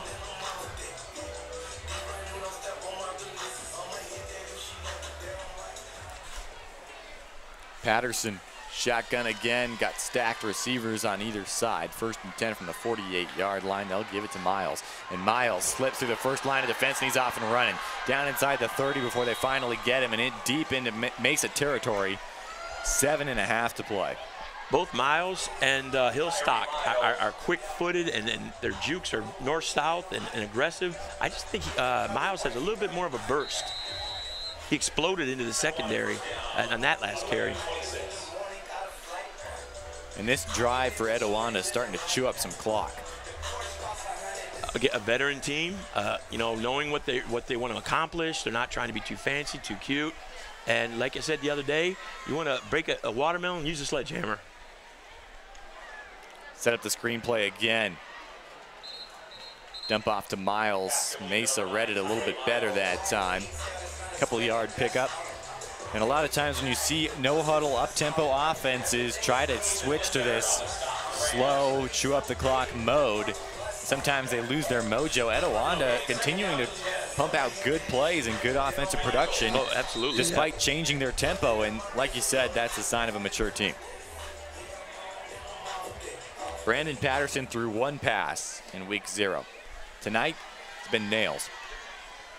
I don't know the numbers, but I don't remember too many incompletes. All sorts of running room. Miles up the middle, walks into the end zone. Etiwanda scores again. Tyree Miles. 6:32 on the clock, and Etiwanda 37-13. I really believe we are starting to see that fatigue right now. The pursuit's not there. The way that Mesa's defense looked the first couple quarters, they don't look the same right now. They're tired. They've been on the field a long time. 37 points for an Etiwanda offense that really hasn't had too many bad moments in this game. Looks like Garcia trying to stay perfect on points after. Right-footed kicker has been money all season. This one's up. Good as well. 38-13. And that could have been the exclamation point in this one. Mesa had an opportunity. Boy, things could be a lot different if they had scored on 4th and goal. You know, the Mesa coaches right now, they just got to get their guys to execute. Get out there. Just you can't get it all right now. So run our stuff. Run your plays. Run your sets. Keep going, and don't panic. Don't try and hit the home run ball. I'm out of cliches too, by the way. But just don't panic and learn from this. Grow from this, because they're a good team. They're going to be okay. And that bread and butter showed up. The chemistry between January and Cochran. Jackson showing flashes of brilliance. The defense itself looked really good for long stretches. But being on the field for this long against a team with that size and speed, that's tough. Tough order. Well, last week, the CIF polls came out for Division III. Cajon was #1, Roosevelt #2, Santiago #3. 3 IE teams topping the charts in Division III. Murrieta Mesa, who hadn't played a game yet, was ranked 6th in the division. Etiwanda wasn't in the top 10. Boy, they made a statement tonight. That's probably going to change. Because Murrieta Mesa, and everybody knows it, they're a good team. And Etiwanda dropped 38 points already on him. 6:25 to go. Mesa, as an offense now, you said at the beginning of the broadcast, they're looking for their bread and butter. You got 6 minutes and 25 seconds to find out what it is, because you got a long schedule ahead of you that finishes with a very good Southwestern League. But you know, just keep doing what you do. Keep running your offense. Find what works. This is a great time right now. Cochran in at quarterback. First play, they're going to air it out. Quick throw, and it's almost intercepted. Boy, in and out of the hands of the Etiwanda defender. And that's a heartbreaker for Marshall Murphy, and we've called his name quite a bit tonight. Oh, yeah, and look who else was out there. Number 55, Steve Watson, the linebacker. He was all the way out by the sideline. There was 3 Etiwanda defenders on that play. They're impressive, Colin. Their speed and their athleticism, very good. 2nd and 10, 3 receivers to the left for Cochran. This time he gives it to Jackson. Picks up 4 or 5. And Etiwanda says the ball came out and that they have it. Referees might say he was down first. No, they don't. The Etiwanda Eagles have come up with a turnover. And boy, Mesa's offense just can't find the bread and butter. Well, you know, another thing that this is going to do is cause them to look at a lot of film. And they might have come into this game feeling pretty fat and happy about themselves, certain guys, you know. And now there might be some battles for positions.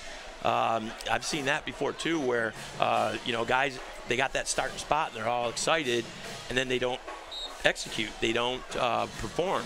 And this is, again, welcome to big-time high school football. You want to win championships, you perform. So they're going to watch a lot of film. Coach Turner's going to get in them. Not too much, though, because they're young, but a learning experience. 6 minutes and 10 seconds.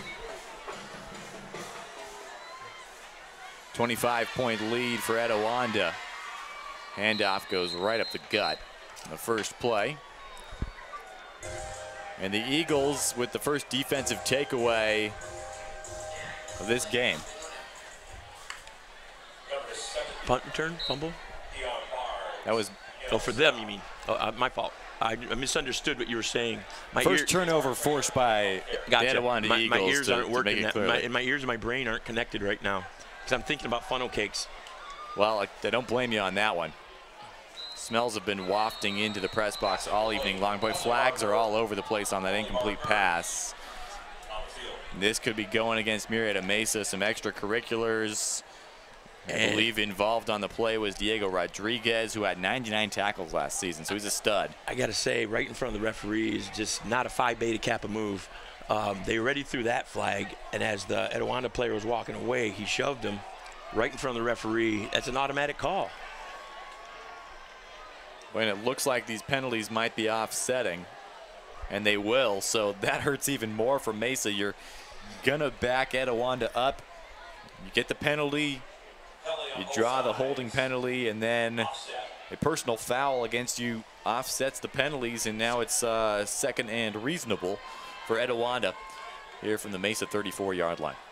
And I believe when that young man sees this on film, not tomorrow, but probably Monday, right now he's saying, what did I do? But he's going to see it on film. He's going to see how egregious it was in front of the whole place, right in front of a referee. Literally, the referee could have stuck his hand out and gave him 5, but he shoved the guy down.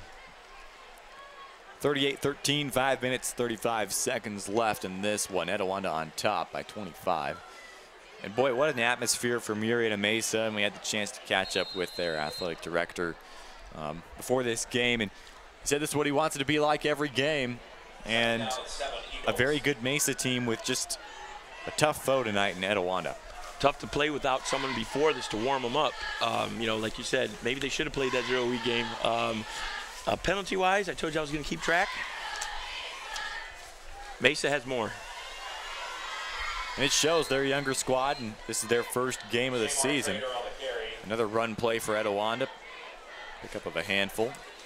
And you look at some of the plays that Etiwanda did get, penalties that they did get called for, unsportsmanlike or taunting or whatever. Is that going to happen against Upland, do you think? Or Rancho Cucamonga, or, you know? You know, and that's a long way down the road. It's a long football season. But learning how to act right as a winner, too, is a big thing. Oh, they got an open man, right sideline, airing it out, going up and getting it. Touchdown, Eagles. Patterson finds his man on the far right sideline. Boy, Etiwanda.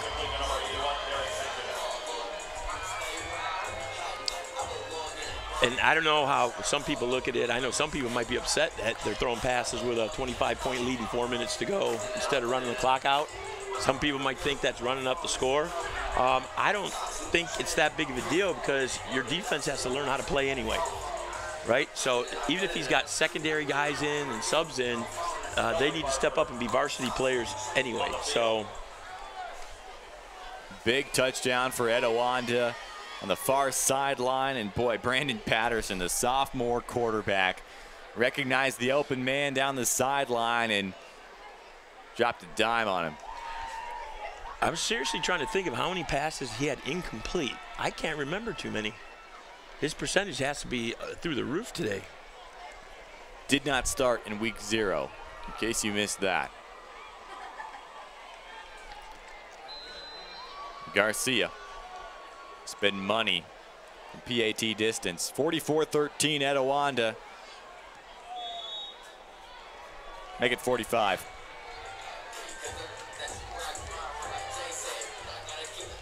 Boy, the Eagles offense off to a good start. Never took their foot off the gas pedal. 2 weeks in a row. 34 points on Summit they hung up last week. And so 34, I can't do the math. That would be 79 in 2 weeks. And Etiwanda's offense, you know, we didn't exactly know what to expect coming into this season. And not only did they perform well today, they performed well today with a different quarterback than the guy that was playing last week. Well, you know, they have so many skilled players at the skill positions. Number 80, I did it again. I'm blanking on his name. Zach Bitterman. He's impressive. He has a presence about him. He has a great like IQ where he is on the field. He knows, you know, how to tiptoe to the sidelines. Runs the routes very crisp. So he did that slant and up, slant and go, whatever you want to call it. And the way he catches the ball too. He's got a complete extension on his arms, very soft hands. Their skill guys are very impressive. Malachi Williams, he looks good today. Tyree Miles, just go right down the list. So you have a sophomore quarterback, but he's got those weapons that he can feel pretty confident with. But we haven't kicked off from the 40-yard line in I don't know how long. That's from the 25. A late penalty against Etiwanda, and here's a good return for Mesa. Getting it back to the 45, and here's another extracurricular activity between these two teams. Now, the coaches can stop it. You know, if you're Etiwanda's coach, just yank them, get out, you know, get off the field if you can't handle it. And same thing on the Mesa side. I'm sure, I know Coach Turner doesn't like that kind of stuff because that represents his program. And I'm sure Coach Davis would feel the same way. 4 minutes and 29 seconds to play in this one. 45-13 Etiwanda. At one point, this game was a 4-point ball game. New quarterback in for Mesa. We saw him for one drive. And it's Jose Ayala, the fourth sophomore quarterback. I want to give him some playing time. You never know. I mean, Etiwanda can speak from experience, but you never know when you got to put the young guy in. 28 unanswered. Mesa with all the momentum into the halftime break and out of the halftime break, and Etiwanda kept their composure, backed up the points. Very workmanlike performance. Ayala keeps it himself. Down inside the 30, makes a man miss. At the 20, reverses course and is finally dragged down at the end of the play by Jalen Lodeholt. I like that. They list him generously at 157 pounds, and he lowered his shoulder and gave it to the guy that was going to tackle him. Brings the ball all the way down to the 12-yard line. It'll be 1st and 10 there for the Mesa offense. Clock taken down at 3:45 left to play in this one. If you're Ayala, you got a lot to prove and nothing to lose. Rolling to his left, he's going to throw it for the first time. Buying some extra time. Now he lobs it up back of the end zone. A good choice to just throw that away. Absolutely. Or he could have took off and ran a little sooner because he showed he can run, and he's not afraid to. He's got quick feet, and I like the fact he lowered his shoulder at a guy that was 30 pounds bigger than him.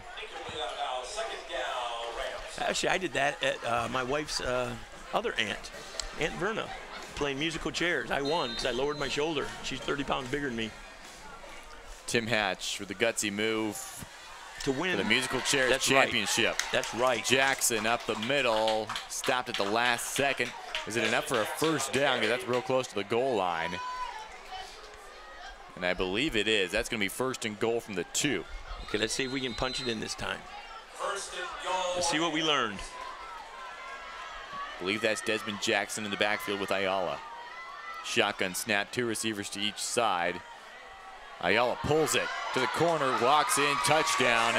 And how about that for Ayala? Jose Ayala comes into the game late in this one, takes over for Cochran and shows that he's got some leadership skills as a sophomore. Would I dare to say his first varsity touchdown? Very well could be. But I like the way he ran the offense. Now, given he is going against the second team, but that's still no excuse or anything like that. He showed poise, and he showed quick feet, he showed some spunk, and what he used to say in my day, some moxie. 45-19, Tim Hatch drops the College Board word, and that one is up and through for Benjamin Isaacson. 45-20, 3:04 to play. We'll see Etiwanda's offense at least one more time. And back in the late 1800s, they'd say that guy has some sand. There you go. That was just when you were in high school, right? Yeah.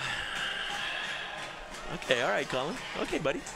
Maybe I should just scoot my chair over a little bit to the right here. Yeah, you should. You should. Get a long reach. I do. All right. Now, you onside kick? It's a great time to practice your onside kick. If you're Mesa. You got nothing to lose. Right. 3:04 to go. You're down by 25. And here's the deal. You got a sold-out crowd, a record crowd at Ram Stadium. Might as well give them something to watch. And also, it tells the players that the coach is not giving up. So as a coach, you always tell them, don't give up, don't give up, don't give up. Now, if he does something like that here, he's telling them, see, I'm not giving up either. I'm trying something. Benjamin Isaacson, kickoff kicker for Murrieta Mesa. And, hey, check this out, Tim. We're kicking off from the 40-yard line. No penalties after that touchdown. A first today. Isaacson. Yep. And there it is. Pooch kick goes about 15 yards, and this will be the third false start against Mesa on a kickoff. And, yeah, that's a week 1 thing. Yeah, I think next week at practice, they'll be practicing kickoffs and special teams. And it's not that hard because you're supposed to just keep an eye on the kicker and the ball. But guys are excited, maybe getting a chance to prove something. The bad part about that is now Etiwanda knows that they're going to onside kick. Guess what, Tim Hatch? We're not kicking off from the 40-yard line. Oh, you jinxed it. I did jinx it. It's from the 35, folks. My gosh. Isaacson. Not onside this time. They'll go deep with it. And just stays inside the sidelines. Raphael Outley going to return it. He's got room to run. It gets a good block. Cuts it back, still on his feet. And he's finally brought down at the end of the play by Ryan O'Brien. A Mesa guy got a bell ringer block there. Boy, Etiwanda's fired up about that one. And now flags will fly all over the place. An exchange of words. And if you're the coaches, you got to get this under control. The only thing you're risking right now is getting guys suspended, and you got to be healthy for game number 2 of the season. So the Mesa player was running his lane, following his responsibility. He was the outside guy on the right side. As the runner ran towards the right sideline, he had no idea there was a blocker lurking, waiting for him. And it was a clean play. It was legal. He just devastated him. In the old days, they say he decleated him. Back in the 1800s, they say that? Well, we didn't have cleats in the 1800s. We used horse teeth for cleats. Well, is there a referee out there that did not throw his flag on that play? This will be unsportsmanlike conduct against Murrieta Mesa. And I mean, referees can only do so much to control things. At some point, the coaches have to step up and stop it. Well, 1st and 10 for Etiwanda. Still waiting on the yardage, depending on how many penalties are going to be handed out here. Right now, it's spotted at about the 36-yard line of Etiwanda. Boy, 2:53 to go in this game, 45-20. It's been a fun one. Lots of scoring in this one. It was a 4-point game at one point. It marched the ball forward. I'm Cullen Holt. That's Tim Hatch. Big game on the Inland Sports YouTube channel. We'll have 7 more coming at you throughout the rest of the season, including on Thursday, Arlington and Harupa Hills, J Hills, as the locals refer to it. I'm excited about that. I've never been to their stadium, never been to their field. Where do they play at? They have their own field? They have their own field, and it's relatively nice, too. Is it called J Hill Stadium? I couldn't tell you. At this point, I've lost track. Every stadium's got its own unique name. New quarterback in for Etiwanda. Handoff, first carry for this running back who reverses course. This will be a holding penalty as flags fly. He picked up the first down, however, and on the carry, it's Jerry Brown. So the California governor out there carrying the rock for Etiwanda. 2 minutes and 42 seconds left. New quarterback in for the Eagles. Both teams have gone to their next level. Second team. Well, guess who's in for the Etiwanda Eagles? That's Nick Rivas, and he got the start in week 0. So that's their second guy, a starter, coming at him. And now this is, as a player coming off the bench, this is where you earn time. Yeah, or lose time. Got a second stream guy come in, and he commits a holding penalty that I think is going to have some sort of personal foul added to it. But we've seen a lot of those calls, lots of 15-yard penalties, and this is going to be, well, 1st and 25. From their own 37 now.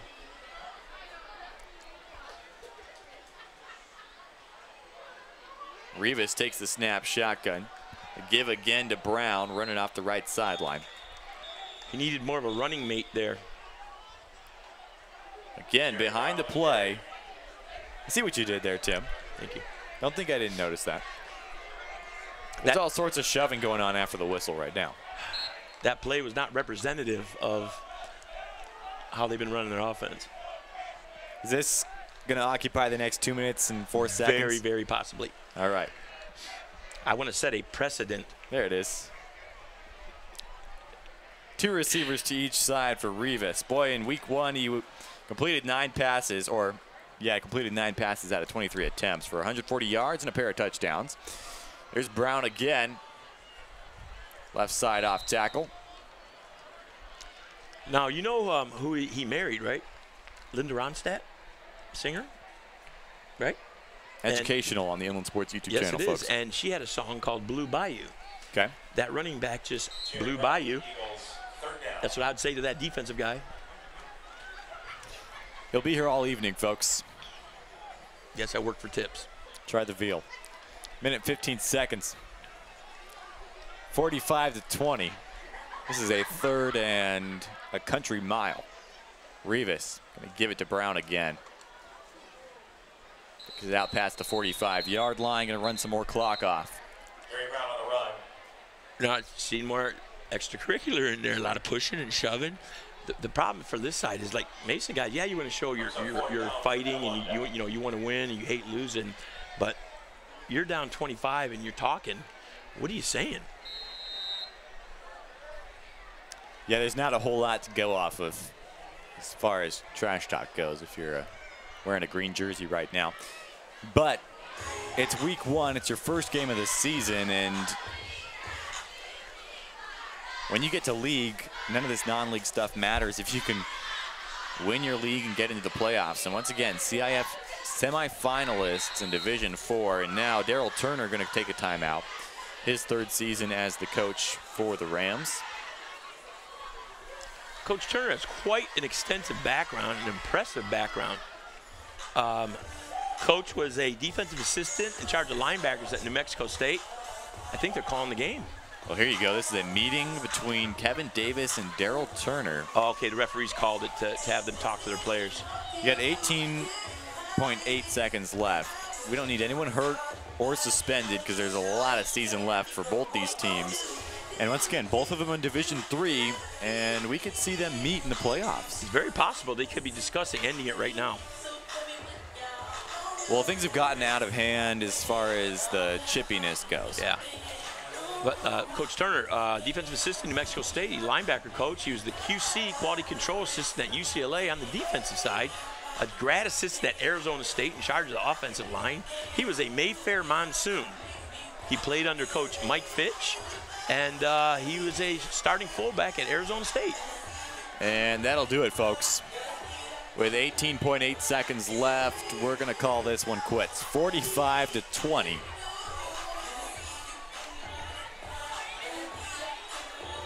.8 seconds left, and this will be a final score, I believe. Both teams are meeting with their coaches right now. Here's the real question. Do you do a handshake line at this point? You know what?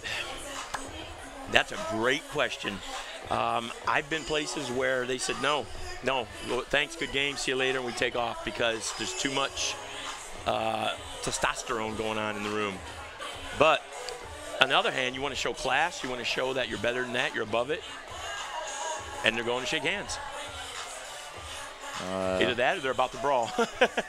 Yeah, both teams starting to move towards each other right now. And whoa, this is kind of weird. I don't think I've ever seen anything like this before at a high school football game. This is not a handshake line. This is dancing. What? I've never seen this. And they're just going to mill about almost NFL style. I've never seen this before, Cullen, in all my years. The Etiwanda team making their way all the way over to the Murrieta Mesa sideline. I have no idea what the plan is here. The coaches are following them. They're drinking their Gatorade. Yeah, they're definitely drinking water from the Murrieta Mesa sideline. This is a complete first. And I haven't been doing this too long, but I've seen a good number of high school football games. And both teams are on the same sideline right now. Etiwanda's dancing, Murrieta Mesa, and I don't blame them. They're not dancing. I got a feeling that this was not planned, and Etiwanda just came over, and they're just kind of disrespecting the Mesa sideline. Now the Mesa players have begun to dance too. Boy, I've never seen this before. It's almost Twilight Zone-esque.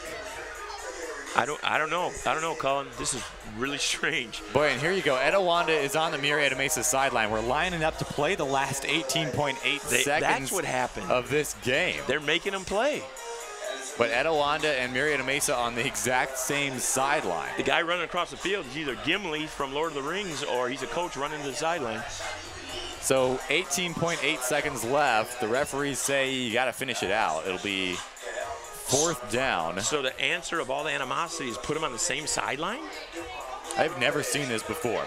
The coaches, let's recap. If you're just joining us, 18.8 seconds left. Kevin Davis, Darryl Turner, they met at midfield. Both teams came out, had a meeting with their coaches. The Etiwanda players made their way towards the Murrieta Mesa sideline. They shook hands kind of along the way. A little dance party for Etiwanda over on the home sideline, and now we're going to play these last 18.8 seconds. Murrieta Mesa has the ball. Both teams on the same sideline. And here we go. There's a player in the game who has just been given the football, and Etiwanda and Murrieta Mesa both going to celebrate for him. Okay. And this was all building up to this moment right here. Toby Keendra into the game from Murrieta Mesa. They give him the ball. Both teams celebrating. Both teams. And he's into the end zone. Touchdown. He scores. Toby Keendra. He's listed as a tackle, a junior at 6'3", 230. Just scored for Murrieta Mesa. What a moment. Great run, Toby. Here at Ram Stadium. I get it now. Now it makes sense. So Toby Keendra with a touchdown late in this game. 45-26, the final between the Etiwanda Eagles and the Murrieta Mesa Rams, and that explains everything. Fireworks here at Ram Stadium. Either that or it was a drive-by. I don't know. Okay, now it makes sense, but still, for them the way that they came over, it was kind of weird. Boy, what a win for the Etiwanda Eagles. What a touchdown run late in the game for Toby Keendra. A lifetime moment there. And how about that? It got real chippy towards the end there. And then they unite.